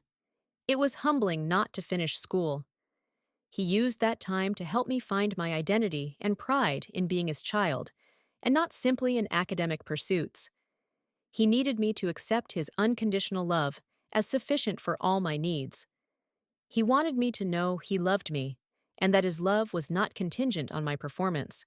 He noticed me if no one else did, and He loved everything about me. He even loved my pointed nose that others laughed at. He designed my large eyes, the eyes that many people said were like my father's, and that would later become my signature feature. He also had to teach me to love myself. Although I was radical for Him from the moment I was saved at 16, I was still stubborn, hard-hearted, and self-reliant. I did not easily trust others. Distrust was my personal security system. God wanted to increase my trust in Him. While I had opened my heart to the Lord, I still fought to keep it closed and protected in every other way. The Lord needed to break my heart and break my pride. He needed me to walk a path in Him and not by my own strength. He needed me to lean not unto my own understanding, but to acknowledge Him in all my ways. He wanted me to center my life on my call, and not to center my call on my life. I needed to totally be surrendered. He needed me to learn to not despise the call. Chapter 8. Love is patient. During the time I struggled financially as a young woman, I found out Delta Airlines was hiring stewardesses. They provided training as well as accommodated schedules so women could still attend school. This particularly caught my attention, as I believed it would provide me with the necessary resources and flexibility to continue my path to higher education. One day, after I attended the training, I went to the gym and ran into a friend. My friend introduced me to a friend she was with, a man I did not know, but who would later become my husband. When I first met my husband, I was still quite radical for the Lord and had no intention of being in a serious relationship. There were various guys I wanted to date growing up, but that ship had sailed. I was focused on other things. As a result, my husband had quite a hard time pursuing me, but I believe he enjoyed the challenge. Before our first date, we attended a concert as part of a group activity. Although he was interested in catching my attention, I slipped off so I could avoid him. He later called to check on me, and I made my excuses. I was big on keeping our phone calls short. I lived a very disciplined life, and every night I had a designated prayer time. It was my time with God, and it meant the world to me, so I made sure that no phone calls interrupted this time of prayer. I think this caught my husband's attention and spurred him to pursue me further. After many attempts on his part, I finally agreed to go to dinner with him. When our first date arrived, he took me to an upscale downtown Atlanta restaurant. I dressed up and wore several gold rings. Out of ignorance, I had charged them and overextended the 15 credit cards I had acquired in college. To this day, I don't know why they give college students credit cards. We enjoyed our food and had good conversation. To my surprise, he asked me to marry him that night. I was dumbfounded. He barely knew me, and I barely knew him. Yet, I knew his intentions were sincere. He told me he was a man of God, and that he was not looking for a girlfriend, but a wife. He was a single pastor, and there were several young women in the church who saw themselves as his wife. Yet he told me he believed I would be his wife, and it did not matter how long it took, he would wait. He looked at my jewelry and said, "You might have to pawn some of this jewelry if it comes to that. If you decide to marry me, the church will come first. But if you stick it out with me, I will take care of you. Your success will not come from the world, but through the ministry if you can wait. He then warned me of the tough times ministry could bring, but he vowed to take care of me. When he finished, he ended with, "Can you handle that?" I quickly jerked my hands back with tears in my eyes and said, "I don't know." His words had scared me, and I was shocked by his honesty. I found out later that he had shut in at his church for days in prayer and fasting, asking God for guidance for a wife. He later told me his extreme directness was his way of finding out if I could handle the truth. He knew I would either run from him or towards him. He knew most women would run from that kind of extreme honesty, but if I came toward him, I had to be the right one. I was not accustomed to a man wanting to put God first, and I certainly wasn't accustomed to marriage proposals on the first date. Once I left that date, I vowed to never speak to him again. After all, he was not my type anyway, and I was not looking for marriage. I was headed for success, and I had no interest in starting over. Moreover, I had already been hurt by a previous relationship, and I had no interest in getting hurt again. My guard was up, so I quickly put him in the category with my prior failed relationships. I was sure he was a crook of some kind. Despite my initial reservations, something about my husband was special. He was polished, classy, and a gentleman. He was exceptionally respectful and loving, and there was a kindness about him that I had never known before. I was always grateful when he opened my door. He was a godly man, and he was mature and responsible. He even owned his own home by age 24. He was particularly disciplined in prayer and the Word. Slowly but surely, there came a time when I could not get him out of my mind. We would talk on the phone all night, and he spent hours listening to how my day went. My heart was growing to the point I knew he was my husband. We dated privately as to not bring reproach on his ministry or mine. We committed the relationship to fasting and prayer. I even had one of my girlfriends fast and pray with me about my future with him. By the end of that process, she finally said, "This is a good man. If you don't want him, I do." When I didn't have a car, he would take me to work. He would then come back and take me to lunch. Later, he would pick me up from work and take me home at the end of the day. The routine would repeat every day I worked. I never asked him to do it, he just did. No one but God had ever shown me this kind of love and attention. To me, that level of love and care was all the assurance I needed. He later introduced me to his mother.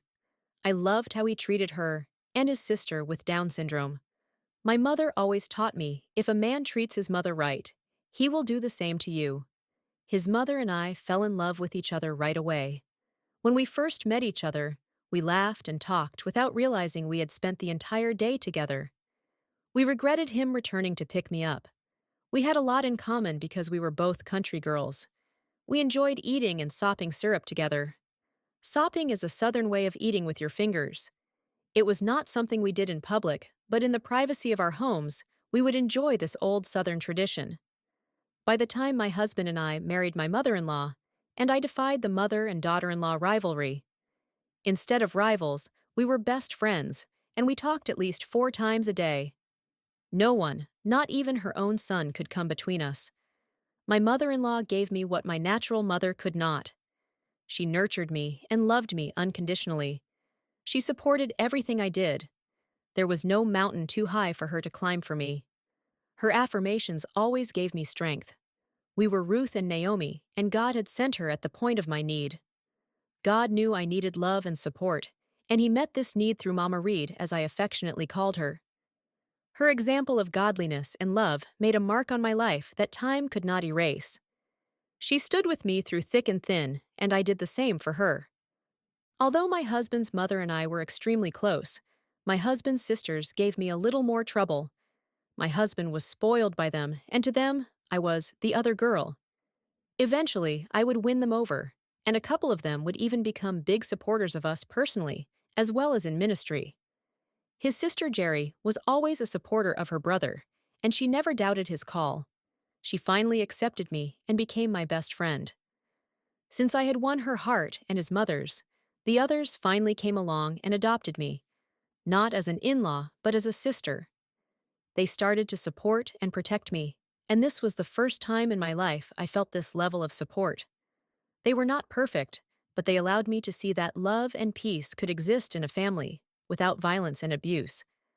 My husband and I both came up in holiness, and getting married quickly was common at that time. They taught us that it was better to marry than to burn with passion.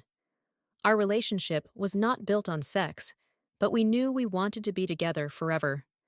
We also wanted to hold up the standard for the Lord and not bring reproach as many had done. As a result, we married fairly quickly. We regretted not going through premarital counseling, not because getting married was the wrong decision, but because we both had our own set of problems. In my husband's home, he saw a healthy and loving marriage between his mother and father. Although he was not a perfect man, he had the benefit of witnessing his dad be a God-fearing leader and hard worker. I had not experienced any of this, and I never saw a respectable marriage modeled for me. Numerous issues from my past came to the surface during our marriage and put a strain on our relationship. I didn't really know how to be a wife, and I surely did not know how to submit. I was angry and expressed it in all the wrong ways. I yelled, screamed, and threw things. I once worked as an administrator at the Center for Disease Control and Prevention in Atlanta, and I remember getting so angry with him that I got out of the car when it came to a stop and started walking. I was angry, stubborn, and walking in a bad neighborhood. He followed along behind me in the car watching, making sure I was all right. I waited for him to give up because I was certain he would abandon me like my dad did. But his love was unconditional. He didn't leave me. With me, it was a constant love test, and my husband passed through God's strength and love. I guess I didn't really know if he loved me. After all, aside from Mama, no one else did. If we loved each other any less, or if my husband had wavered at all in his unconditional love for me, I'm not sure we would have made it through our many years of marriage. In that day and time, counseling was not an option. I had not dealt with the demons of my past, and we had to deal with them together with God's guidance. God needed to teach me something about himself through my husband's love. It was challenging, but it was an important lesson about unconditional love. My husband worked tirelessly to let me see myself the way the Lord saw me. I never really understood that before I experienced my husband's love. Not only was God using my husband as my partner, but also he was using him to father me in ways I had never experienced. Like a father, my husband made sure I had basic necessities. I loved it, but I was also terrified it would not last. When we argued, I would say to him, "Just leave," because I was sure he would. But he did not leave me. I was accustomed to folks leaving, being abandoned and left alone. I had learned to climb within myself and survive. I was expecting him to change his mind about me. Therefore, out of fear, I built a wall to prevent myself from being rejected, abandoned, and left alone. The effects of living in the kind of home I grew up in were far-reaching. I had to somehow get free of Daddy's grip, so even though he was dead, I wrote him a letter. When I wrote the letter to my dad, I told him how he cheated me out of my youth. I told him he was never there for me. I told him how selfish he was, and that the alcohol, and not me, was his daughter. I told him I never got to sit on his lap. I told him he was the only one who never told me I was smart and pretty. I told him of the countless times he embarrassed me, the shame I felt when I would have to drag his drunken self out of ditches and take him home. I told him how people made fun of me because he smelled of liquor instead of cologne, that the moonshine he drank and the cigarettes he smoked seeped through his skin and made his breath smell. I told him how embarrassed I felt that he never took baths, which made people laugh at how he smelled. I reminded him that he missed my pageants and honor roll award ceremonies. I told him he never protected me, which made me have to fend for myself. I told him that while my siblings and I often had to go without, he spent his money on whiskey. Never did he buy me even a hair bow, yet he constantly complained about all the bills he had to pay when his monthly check arrived. I yelled about how he made me feel like I was a burden and not a blessing. I told him that because he would not work, we were marked with the stain of poverty. I reminded him that he died without telling me who I was, and I hated I looked like him. I was angry because he left us to bury him with no insurance for us. He had cursed us during his life, and it felt like he was cursing us from the grave. I reminded him of all of the abuse and the blood on the floor. I told him that the only thing he ever gave me was an Atta bead necklace I still cherish to this day. Although he could not hear me from the grave, I felt a sense of relief and release wash over me as I cried, screamed, and cursed at him. Every emotion I had converged upon me. I am ashamed, but I literally spit on his grave. Eventually, a wave of forgiveness overtook me, and I was able to forgive him. I started to see that he was a man unable to give me anything because he had nothing. Whatever he had was slowly lost through the cracks of his broken life. Although my husband did not understand me when we first married, he was patient with my process. I had to remember he was not my father, and he should not have to pay for Daddy's mistakes. My husband and I loved each other, and we knew the Lord loved us. In the end, that proved to be enough. It wasn't easy, and it never stopped being work for either of us, but God's grace was sufficient. God is love, and love is patient. God's love inhabited my husband and me. It filled our love together, and my husband was patient enough to wait for God's love to heal me. There were many ups and downs and lots of prayer, but we were on God's path, and His love and grace kept us. His patient love poured out unconditionally for me. It healed and revolutionized my life.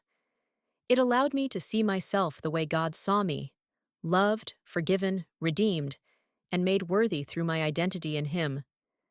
And ultimately, these were the necessary ingredients of a marriage made for a lifetime. Chapter 9. The First Things First. My grooming as a minister began at age 18. I thought I was going to be an attorney, flight attendant, or fashion designer, but God saw differently. He began training me for the calling upon my life through various opportunities to speak, serve, and lead. This training was essential for serving with my husband immediately after we married. After we married, my husband lost many members, women members who had desired to be First Lady. Two young ladies in particular, who intended to be his Mrs., gave me grief. They did everything they could to sabotage my efforts.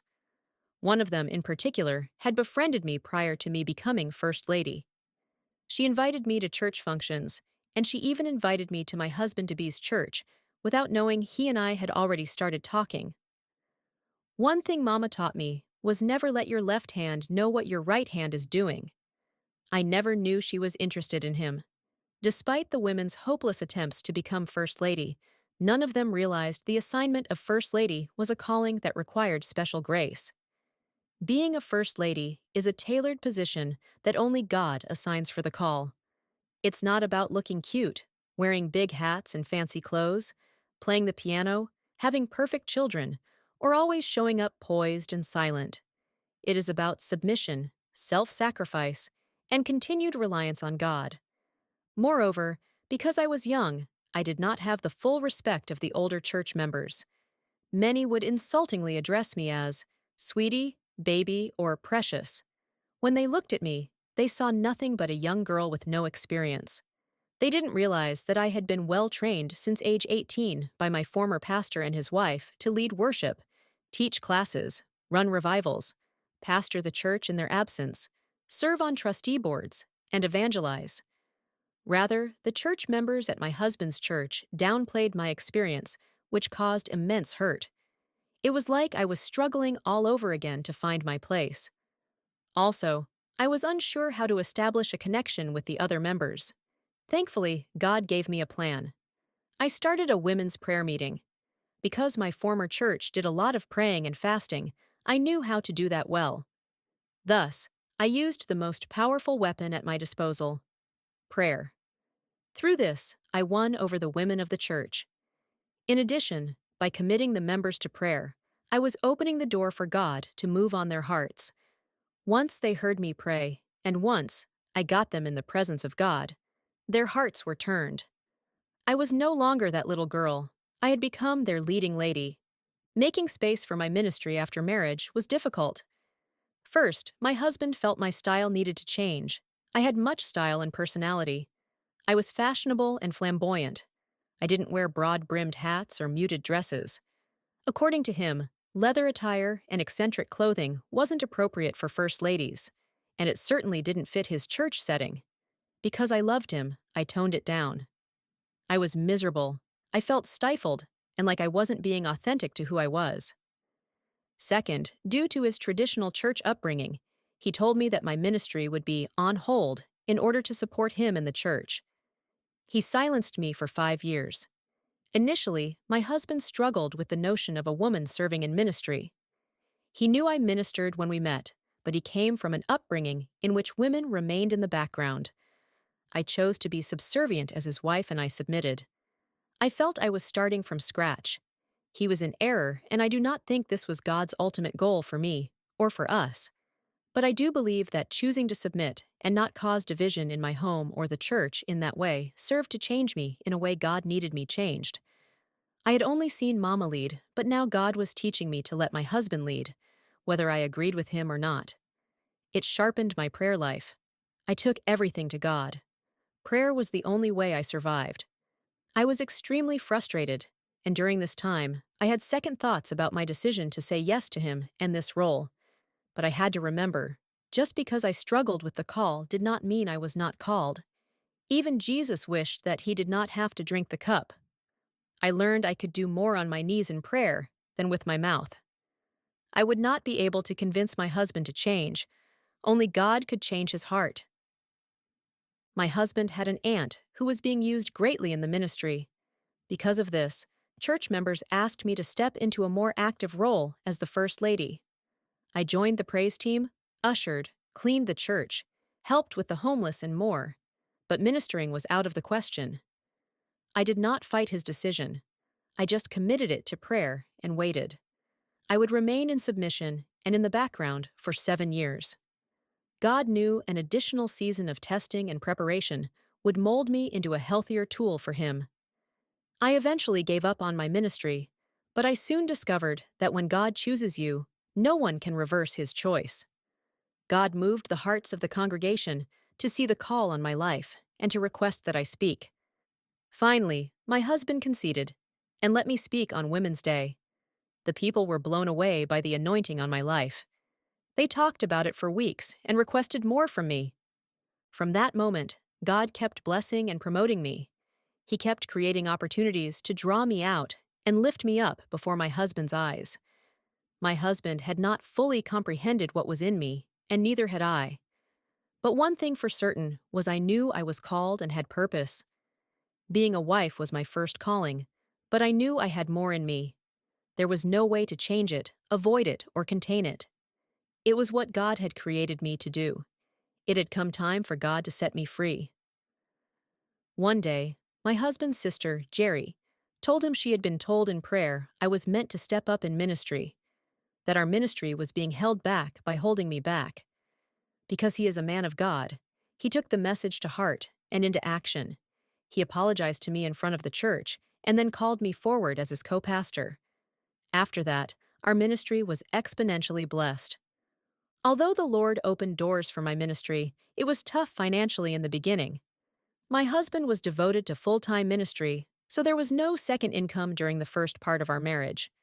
His mother had been a stay-at-home mom, and he did not want me to work.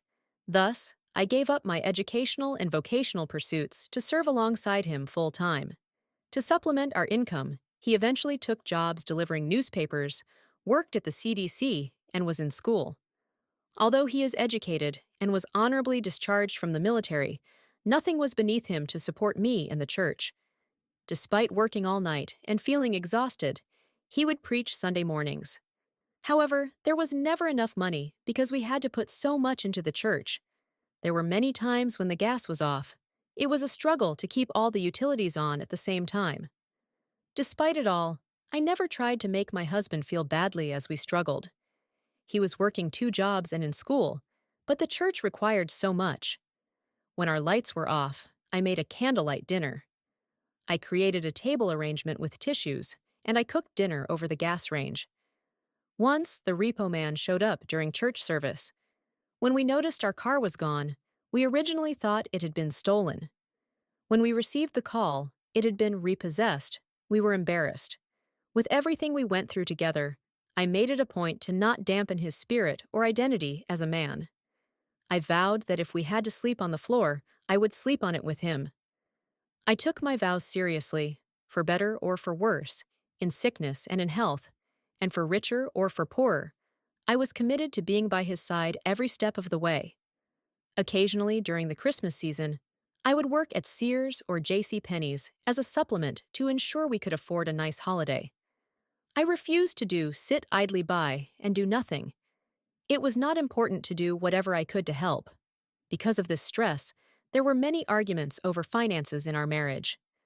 My husband's family helped us when they could, but my husband believed in providing for his own family and being his own man. Our financial difficulties were further intensified by our need to financially support the church. We could not rely on the congregation's donations. Sometimes we even felt that, despite seeing the intense financial need, the congregation was not motivated to increase their giving. As a result, we used our own credit to support church activities. We bought a church van instead of a personal car. We paid everything for the church before we paid for our own needs. My husband owned a home at the beginning of our marriage, but for financial reasons, we had to do a friendly foreclosure and move into an apartment. God developed my creativity during these tough times, like He always did. I would take one dress and decorate it multiple ways. I started designing and sewing with the machine Mama bought me when I was a child. I had no idea it would come in handy during another tough spot in my life, but God knew. It was amazing how the machine symbolized where I had been, but it also represented how far I had come. It was the perfect memorial of God's grace. I made things by hand, like jewelry and t-shirts, to help produce funds for ourselves and the ministry. My mother-in-law and I cooked dinners to help pay the church's rent. I sold half our home furniture to help keep the church doors open. We were not on a salary at the church. We only received a love offering during the church anniversary once a year. We made countless sacrifices for the church, and we never complained. We looked for income anywhere to supplement our ministry work. My husband wrote a book titled, Satan is in Sales. It was so popular the prison system requested hundreds of copies. Instead of selling the books, my husband gave them to the prisons for free. He sold the rest of them, and the book sales generated thousands of dollars. God really blessed us, and we were able to obtain funds to go toward our new church building. Not one dime went to support us, but rather, it went to support the church. Eventually, I started to become bitter. I felt that everything we accomplished went to the church. No shopping, no eating out, and no vacationing. Just church. These difficulties motivated me to connect with other senior women and listen to how they navigated their vicissitudes of life and marriage. Most of all, I would walk back down memory lane and remember Mama and our upbringing. More was caught than taught from her. Thinking back over my life pushed me to strive hard, as well as remember God had brought me this far, and He would not fail me now. Throughout these experiences, I also realized that love alone does not build a marriage. You must have individual and joint spiritual, emotional, marital, and financial goals. Early on in our marriage, we did not have any of this. All we had was love and the ministry. This created a hardship on our marriage right from the beginning. Every conversation and every waking moment were geared toward church. We felt like martyrs. Even our first anniversary was spent at church fasting rather than enjoying marital bliss. We opened and closed the doors, cleaned the building, led praise and worship, and everything else. This was especially difficult as a new wife. As a new bride, I desired to be my husband's top priority, but the church was my husband's number one priority. Even though my husband loved me dearly, the ministry required our total sacrifice. This experience triggered the pain from my childhood. I felt abandoned, lonely, and rejected all over again. I felt like the ministry received my husband's best, while I got his leftovers.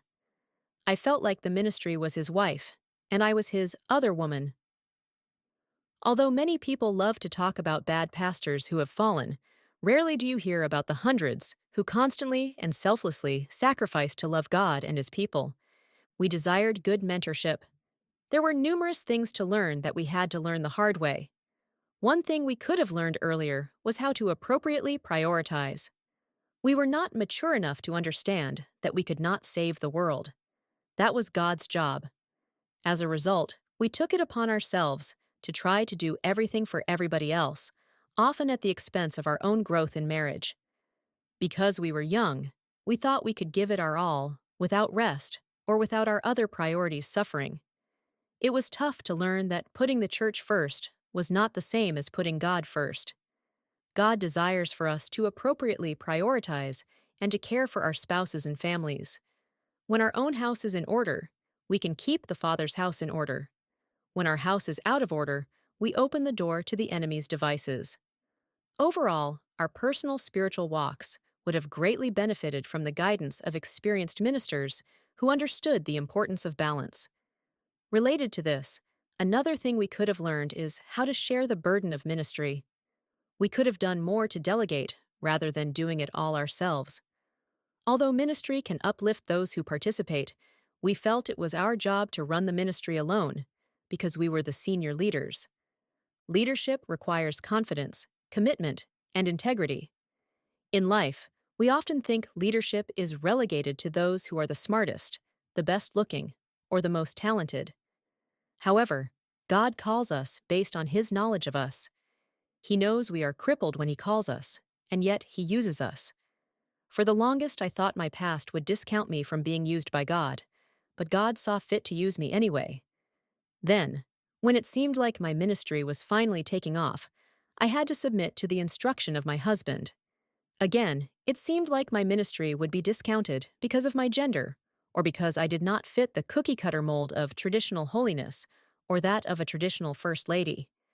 Yet, after 7 years of waiting, God saw fit to open the door again. God desired to use me not only because He trusted me, but because He knew my unique story, style, and experiences would win souls. Although I often felt overlooked, forgotten, silenced, or least likely to be used by God, He reached past the pain, regret, and tradition to use me for His glory.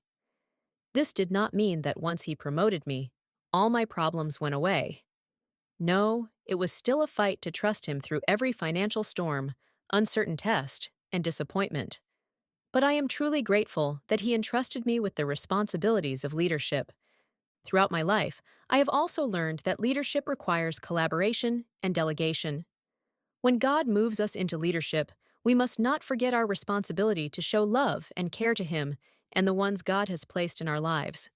We must always put first things first. Chapter 10. Lose to win. Because I grew up living in fear, when I became an adult, I strongly desired to protect myself and my family members from all hurt, harm, and danger. However, there came a time when God revealed to me that I could not protect everyone despite my best efforts and intentions. No matter what hedge of protection we think we might have as parents, family members, or spouses, God may have other plans. He may desire to use fiery testing, stormy trials, and dark world influences to teach us to lean not on our own understanding, but turn it all over into His hands. The Lord gives, and the Lord takes away, and some things we will never fully understand it in this life. Several of my husband's sisters became our greatest supporters in ministry. His sister Evelyn was one of them. She was a beloved sister in our church. She had a daughter who was well cared for and reared in a godly family, but she was also wildly selfish. Although the daughter had been provided a secure life by her parents, she was broken, troubled, and desired to date anyone who did not meet the approval of her parents. In particular, she wanted to date a young man who was a criminal and had a history of getting into trouble. Evelyn forbade them from seeing each other, but that did not deter the daughter. She knew there was something that was not quite right about him. We would later discover just how right she was, and that he was a dangerous young man.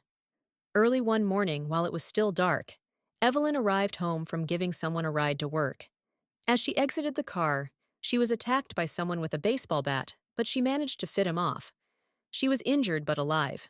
She had no idea who the perpetrator was.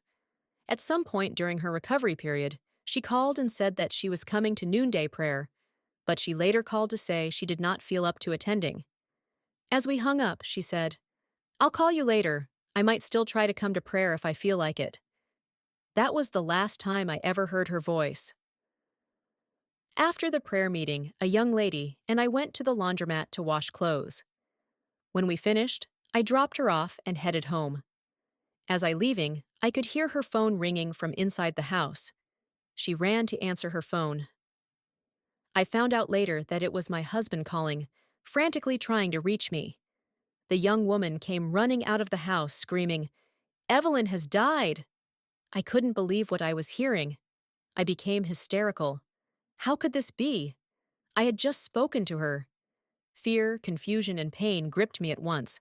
I sped home, praying and crying as I went. It was a minor miracle I arrived home safely. I thought back to the loss of my own sister and brother and the devastation my mom experienced. Such emptiness followed the loss of my siblings, and those wounds resurfaced when I heard this shocking news. Although I knew how it felt to experience death and loss, I really wished that somehow I could have absorbed the impact of that blow for my husband. I knew what that level of loss felt like. He had no point of reference for this, but there was nothing I could do. When I arrived home, my husband came out the house. He had such a look of shock and disbelief. The look on his face spoke volumes concerning the depth of his pain. When we arrived at Evelyn's house, we saw the paramedics rolling her lifeless body out. She had been stabbed 42 times in her home moments after getting off the phone with me. It was like a horror movie. Who would do something like this? What kind of monster could do something like this? There were so many questions, and we had no answers. Later, through evidence found at the scene, a young man was arrested for the crime. It was the same young man her daughter had insisted on dating. We later found out that he had been behind the baseball bat attack as well. He was determined to take her life. Was he so angry that she disapproved of him that he would resort to murder? It didn't make sense. The evidence found at the scene revealed that he had waited in the basement of her home to attack her. As my husband's sister lay dying, he then called a neighbor and said, "You better do something to help her. She is bleeding to death all over her beautiful carpet." He mocked her and ransacked her purse as she drew her last breaths. He then fled on a bicycle that had been hidden in the back of her house. Since there was so much evidence, the police were able to make an arrest quickly. When confronted with the evidence, he confessed. He also showed them where he had buried the murder weapon. None of this made sense. How did he get in the basement, which was always locked? Although the police suspected someone else had been involved, they had no proof. The church was distraught when they heard about what happened. She had been influential in helping us build the ministry, and there was a huge void in our lives when she passed. The fact that her death was caused by such an awful, senseless act of violence made it hurt all the more. Once again, I had to deal the reality of a loved one's blood on the floor. We were tormented by the grief as well as by the task of having to visit her home after the murder. My husband would recount to me how difficult it was to go into that house. I began to think back to when I was 7 years old, mopping up Mama's blood from that old wooden floor. While she was alive, her daughter was loosely a part of our church. Her commitment to our church was always overruled by her desire for trouble. Despite our warnings, a musician from our church decided to marry her, and they eloped without our knowledge. The Lord revealed to me in a dream they had eloped, although she repeatedly denied it. I remember when she called me and the other aunts shortly before her mother's murder to talk to us about planning her mother's birthday party. It struck me as odd because her mother's birthday was a good bit away, and she had never been interested in such things before. In fact, her mother had confided in me that she believed her daughter was behind the baseball bat attack, but had no evidence. I remember her daughter's behavior at the funeral being strange. She was so restless. There was no grief or mourning, just restlessness. My sister-in-law, Jerry, said to her, "I know you had something to do with this. I can't prove it yet, but I know you did. It will come out. He got into that house some way. It had to be you."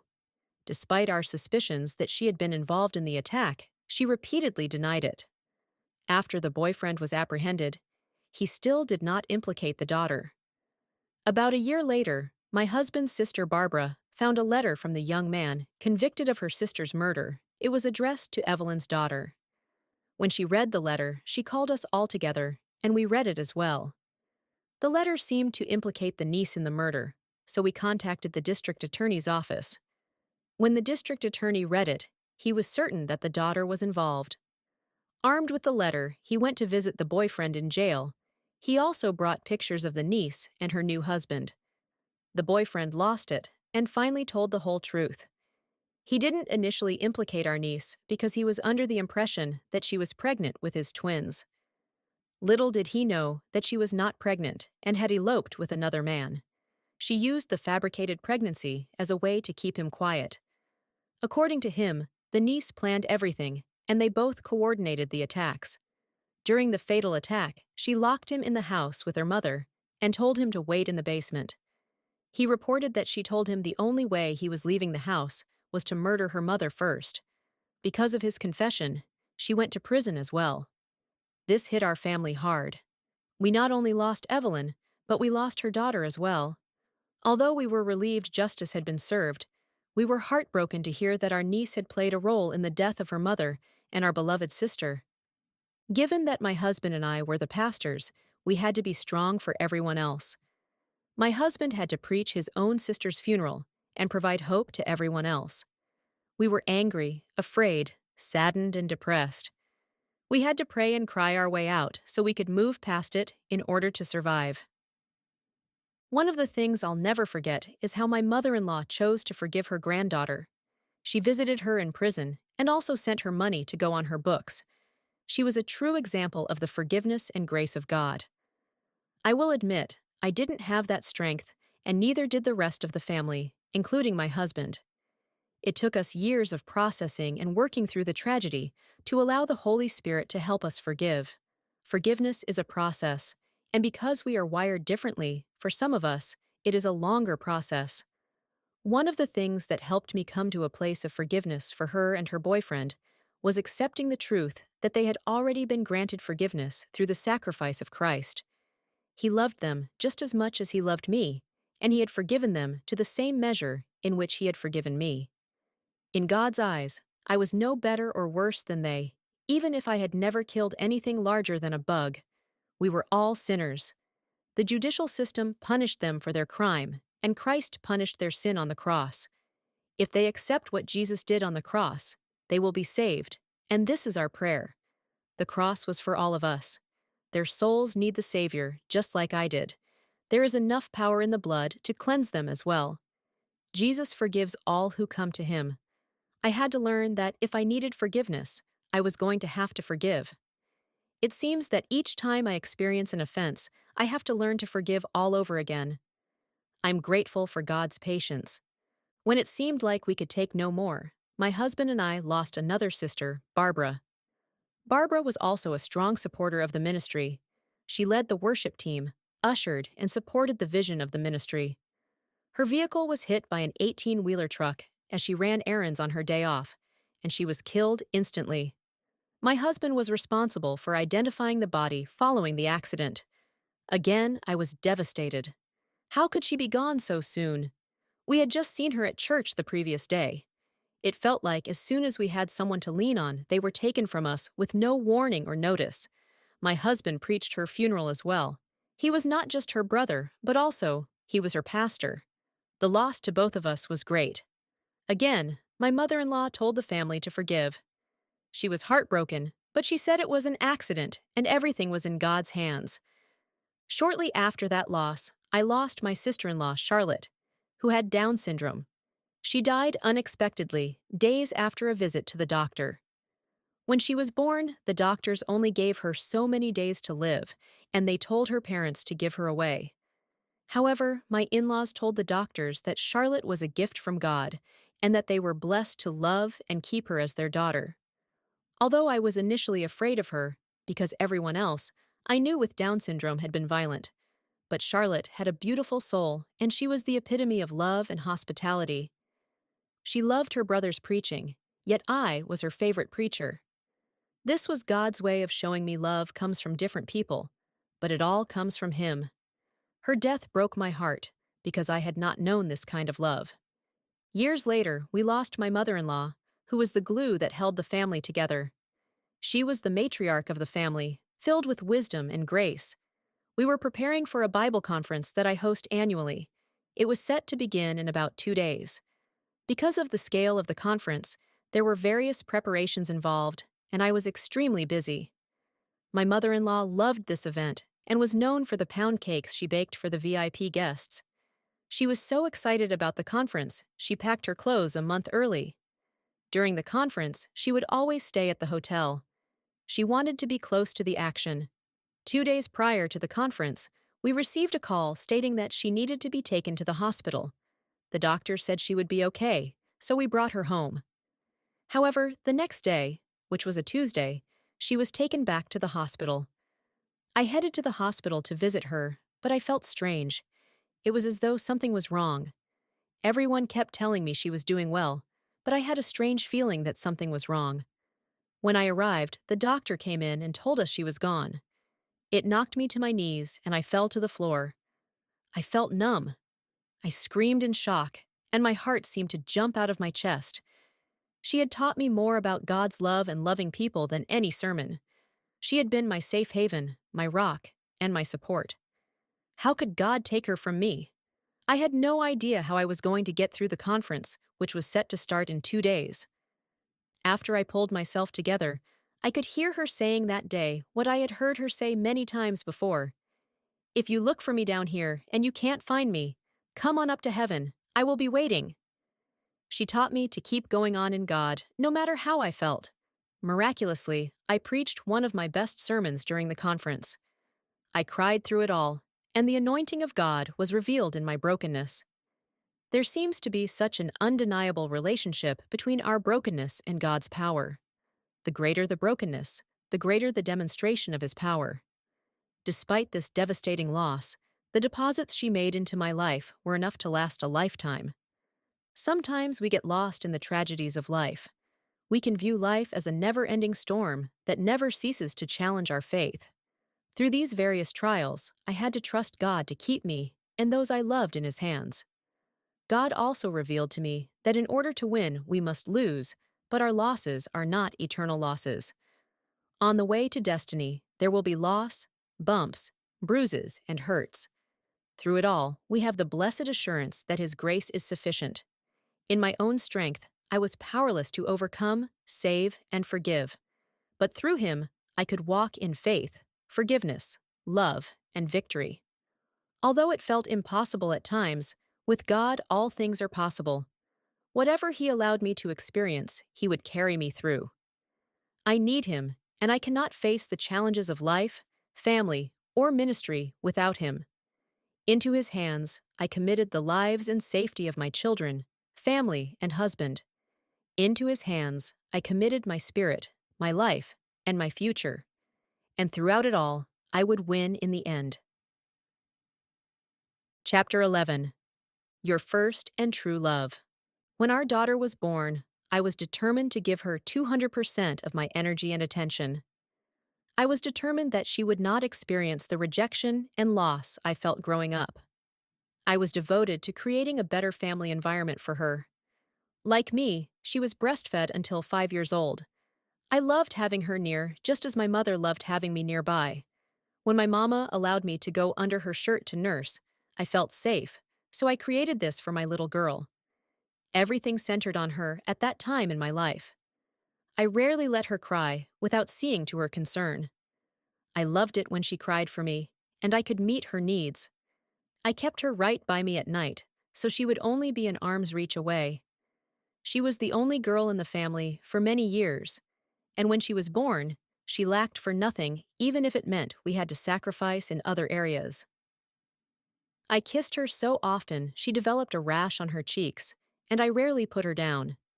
Her room was a fairy tale. She had multiple beds she never slept in. I made sure she was well dressed and always looked her best. In the African American community, kinky hair is sometimes frowned upon, but I loved her hair texture, which she got from her dad. I kept it fixed with my homemade hair bows that matched her homemade shoes. I spent hours designing and making her clothes, and I normally changed her clothes 2 to 3 times a day. I was determined to protect her from the embarrassment I experienced as a child. During the Christmas season, I would also take on jobs at department stores so that I would have extra money to give her a dream Christmas, the kind that I never had. She was born 3 days after Christmas, so during the holiday, we combined her birthday and Christmas. I decorated in extremes and always made sure she felt all the joy of the holiday. I was making up for the Christmases I never had growing up. It wasn't my intention to spoil her, but I desired to see her overjoyed. I did not want her burdened by disappointment, rejection, or fear. I wanted her clothed in love, joy, peace, and happiness. The ladies in the church gave me a baby shower. They made sure I looked beautiful during my pregnancy, and our little princess had everything imaginable. From that day, our daughter was my top priority. Although our daughter was born during the time when we struggled to build the ministry, I went to great lengths to make sure our daughter did not take second place. I cared for our daughter full time so my husband could focus fully on the ministry. I was determined to shield her from all the troubles within the church and the world. By focusing on being the best mother I could be, I distracted myself from troubles in other areas of my life. Looking back, I also think I was seeking love and acceptance through motherhood. My daughter loved me unconditionally. Although my husband loved me unconditionally too, he was often busy with never-ending demands of being a pastor. This made me feel like I had to constantly fight for his attention. Also, my husband and I were still struggling through what it meant to serve each other as husband and wife, as well as to serve God as a team. We had regular disagreements over time, talent, and money. Although these disagreements have waned over time because we have found a rhythm, it is still a full-time job to ensure we prioritize God, our marriage, our children, and our ministries.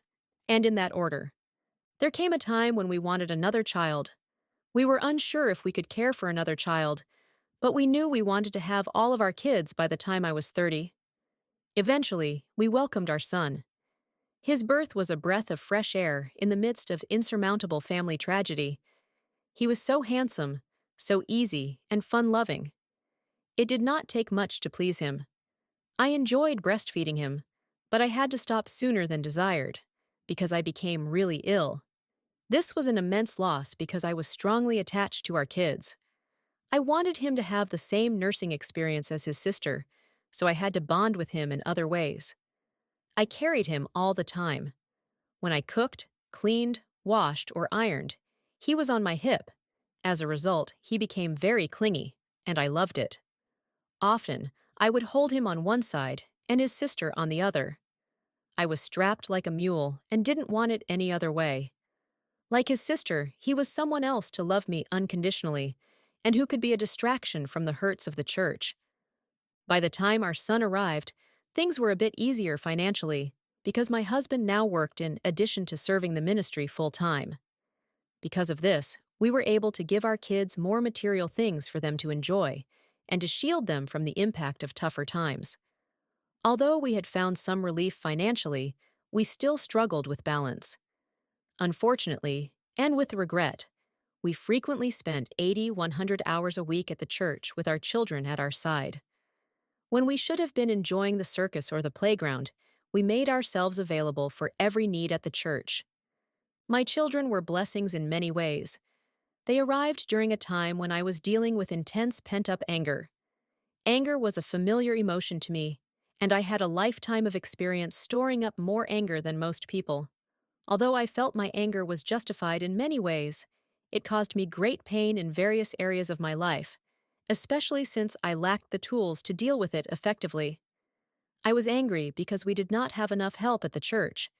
I was angry because the money was tight, and it seemed that all we worked for went back into the church. I was angry about the rejection I experienced even within the church.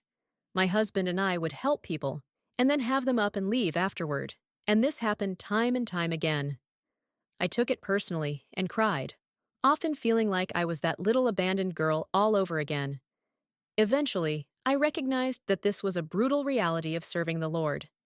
In order to survive in ministry, I was going to need tougher skin. I was going to have to let folk go whenever they decided to leave, and to stop crying over member transfers, even if it hurt. I learned that you cannot hold on to people who don't want to be held. I learned to let go. There was a particularly difficult time when my husband led our downtown congregation to our new location. The new location was the oldest theater in Atlanta. It was 5 times the size of the space we previously had. We purchased chairs from the ministry that rented the theater before us. We sold everything we owned to make this move. The theater was located in an area where there were several commercial properties and college campuses. Because of this, we experienced a surge in new members, college students. We geared our ministry toward them with straight talk about what they were facing. One student still stays in contact with us. This student in particular attended Bible study one night and came back with several other students. Before we knew it, our ministry was overflowing with college students. Their needs were great, but their financial resources were limited. Thus, despite our sudden burst in membership, we still needed money to fund the ministry. Money is vital to build a successful ministry. Over the years, our ministry has ebbed and flowed with respect to money. As we matured in God, we used wisdom in our forward planning. We finally arrived at a place where we did not have to do and accomplish everything alone. We learned it was vital to foster our own gifts and entrepreneurial endeavors individually, as well as a couple, in order to build up the ministry. The ministry could not be healthy if we were not healthy spiritually, financially, and emotionally. As a result, my husband and I pursued real estate and educational interests in order to generate additional streams of income. This put us in a position to help our congregation, especially when we had to save our church from foreclosure during the last recession. 70% of our congregation experienced layoffs, and we had to use our life savings to sustain the church. Closing the doors was not an option for us. Given the many financial struggles our members experienced, it was a miracle we did not lose all we had during that time. Truly, God's hand was upon us, and He had promised us He would not forget our labor of love. All of us fight daily to return to our first love, the Creator. No husband, child, ministry, financial blessing should replace God's place in our lives. Our number one call is to make sure we keep Him first in all we do. And when we put Him first, He blesses everything connected to us. This is a lesson I've had to learn the hard way. In the midst of all of the trials and tribulations, I often sought to receive love from everyone and everything else. But over time, I realized that true and perfect love comes from God. When we put Him first, He gives us the wisdom to put everything else in perspective.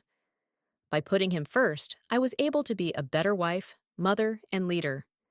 By putting Him first, He revolutionized my spiritual and emotional health. It isn't until we put Him first that we truly become the image of Christ to the world. Chapter 12. Ready in Season and Out. There is nothing quite like fulfilling your calling in Christ. When you surrender yourself to what you were called to do and who you were created to be, you will experience a fulfillment that surpasses any joy this world could offer. For me, fulfillment comes when I preach the gospel and the truth of the cross. Preaching does not satisfy me because it is about me being seen or glorified. Rather, it satisfies me because it elicits the pure joy that comes from glorifying Christ. I am a vessel of clay, and I fulfill my purpose and calling when the living water is poured from me to others. Despite my many speaking engagements since age 18, there are certain moments that stand out. Early on in my walk with Christ, I went back to my home church. This was a big moment for me. I was radical in my salvation, and at the time, my home church had not embraced Spirit-filled worship and service. In reflecting about the opportunity to go back and minister at my home church, I recalled the Bible passage that recounts how when Jesus went back to His home, they got angry with His radical preaching and tried to throw Him off a cliff. I have to admit, I had my own trepidations about preaching in my hometown. They invited me to minister during a youth service. The service was highly advertised, and when I arrived at the church was packed. People had come from everywhere to hear me preach. These people knew me. They knew the level of my poverty. They knew the violence in my home. They knew the little girl who was overjoyed to get stale cornflakes. They knew me, but they came to hear me preach to them. What a mighty God! What a mighty God! And fortunately for me, no one tried to throw me off a cliff. Overall, I was well received and grateful for the opportunity to preach Christ and the cross to people that meant a great deal to me. Another monumental moment was when I first preached to a congregation of 7,000 people. Before that, I had never imagined reaching that many people at once. Although I had always wanted to preach to large crowds in order to touch many hearts with the love of Christ, I had never imagined it possible. That moment was so transformative for me, as well as for the people in attendance, that I was invited to speak 8 years in a row. Before I ever stepped foot to preach at large conferences, God opened the door for me to preach at a number of tent revivals. During these revivals, some people would stay for the whole service, but others would leave before service ended. Because of this, I often found myself wondering if anyone's life had been changed or impacted for the better. Although I knew I did not have the power to save, I would wonder if people felt God's Spirit when I ministered. God gave me an answer when I least expected it. One day, a man came to me, years after hearing me speak at a tent revival. He told me God had used me to touch his life, that he was changed and actively serving God. His words were filled with such gratitude. I too was grateful to hear my ministry had not been in vain. Although I could not remember the message he referred to that changed his life, it touched me to know God used me to reach someone, and my words had a lasting impact on an individual's life long after the sermon was finished. Once I was released by my husband to minister. The first service I preached was a women's conference. I remember that moment like it was yesterday. It was like I had come to life again. This women's conference represented my resurrection and rejuvenation as a minster. I remember feeling nervous for weeks as I anticipated what I would say. It felt like my preaching muscles had atrophied, and I was afraid my skills had grown cold. Once again, I was called on to trust God like never before. He reminded me that it was never about me and my abilities. It was always about the God in me, using me for His glory. With every speaking engagement, I feel immense gratitude to be used by God. Through it all, He saw fit to use me, despite the various things that could have counted me out. Despite the low self-esteem, the low self-confidence, and the insecurity I experienced early on, I was valuable and worthy in the sight of God. He cleaned me up, dressed me up, and made me whiter than snow so I could be a vessel for His glory. I do not take ministry assignments lightly. I know what it's like to exist in the pits of despair and to pray to be lifted out of the darkness. And I am blessed and honored to carrying the assignment to bring hope to the hopeless, joy to the joyless, and life to the lifeless, because I was all three. Chapter 13. All by design. It is possible to live a life of bitterness and regret if we allow the pain of our past to be the determining factor in shaping our future. However, this is not God's will for our lives. He desires that we unlock every great thing He has planned for us here on earth. Accessing His promises begins the moment we accept Him as our Savior and accept the forgiveness granted to us by His complete sacrifice upon the cross. Claim the salvation offered to you by full submission to the sacrifice of Christ, and abundant and eternal life can be yours. In addition to God's saving grace, my story is a testament to the power of forgiveness. Because Christ has forgiven me, I am commanded to forgive others. He forgave me despite every wrong thought, action, or deed. Thus, it is my imperative to bestow grace and forgiveness onto others. We must be willing to forgive those who do not deserve forgiveness, just as Christ forgave us, though we did not deserve it. It is important to remember that we do not forgive because others deserve it. Rather, we forgive in order to access grace we do not deserve. We could never live long enough to pay for our sins.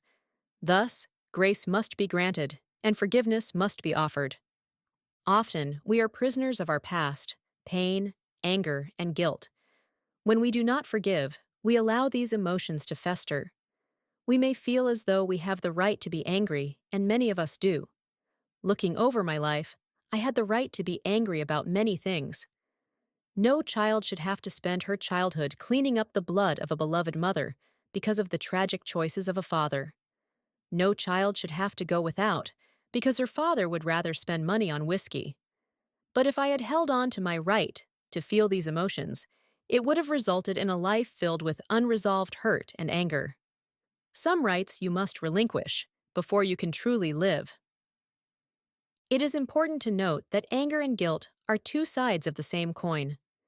They both result from unpaid or unforgiven debts. Anger comes from the feeling that others owe you, whereas guilt comes from the feeling that you owe somebody else. Anger and guilt can only be erased when we unleash the power of forgiveness, because it is forgiveness that cancels the debts. When we allow anger to breed within our hearts, it turns into hate and rage. When we allow guilt to breed within our hearts, it turns into despair and hopelessness. However, we can relinquish anger and guilt by accessing the forgiveness that is ultimately and completely found in the person and sacrifice of Jesus Christ. Throughout my journey, I had to learn how to release struggle, pain, abuse, betrayal, and rejection. I could not let these things dictate my life any longer. It was a long road for me, and it was a hard lesson in grace. A road I'm still traveling and a lesson I'm still learning. I had to forgive my father for everything he did and did not do. I had to forgive my mother for staying with a man who abused her and us. I had to forgive my husband for when he demanded I put my ministry on the back burner to serve the church. Although he had shown me unconditional love in ways I had not previously experienced, I was still hurt by his reticence to let me soar in ministry at the beginning of our marriage. I had to forgive church members who failed to love and support me, even though I was loving and supportive of them. I had to forgive those who did the work of Satan in robbing me of irreplaceable loved ones. I had to forgive every unforgivable person in my life, because I, too, was unforgivable when God picked me up and changed my life. Forgiveness is such a liberating gift. Like Joseph in Egypt, everything that seemed to be for evil ultimately worked together for my good and for God's will. My abusive childhood taught me courage and compassion. The abject poverty prepared me for greater riches and blessings the Lord had in store for me. My financial difficulties during college gave me the courage to fully and wholeheartedly trust in God. My 7 years of waiting to do ministry taught me the power of prayer, patience, and submission. The pivotal losses of many loving family members helped me understand the meaning of life and the value of living every day with intention, because we never know when it will be our last. Although many of the experiences I went through did not make sense at the time, looking back, it is evident that God was working out His master plan all along. Your life may not make perfect sense now, and you may not understand God's plan, but don't be dismayed. He has not forgotten you. He is working everything out for your good. Trust in the Lord, and lean not on your own understanding, and forgive as Christ forgives. Because of my constant trust in Him, my life is a testimony of grace and hope, and yours will be too. About the author, Dr. Tanda Joy Canyon is an innovative thinker, creative author, entrepreneurial mentor, and preacher charged with delivering the gospel of Jesus Christ without compromise across the world. Dr. Canyon is the founder of Tanda Canyon Ministries, Tanda Canyon Foundation, and the Tanda Canyon Empowerment Convention. She is also the co-laborer, along with her husband, Bishop Michael Canyon, of Assembly of Truth Family Worship Center in Atlanta, Georgia. Outside of the pulpit, Dr. Canyon is a pioneering community leader and activist. She has used her voice to bring awareness to put prayer back into school, adult and teen literacy, and the homeless and underprivileged. She has also partnered with the Susan B. Komen Foundation to highlight the importance of breast cancer prevention and women's self-health. Because of her extraordinary service, she has received the Atlanta's 100 Top Women of Influence Award, as well as the President of the United States Volunteer Award. Her greatest accomplishments are her 2 children, India and Christian, and her 3 grandchildren, Nikai, Lyric, and Peyton.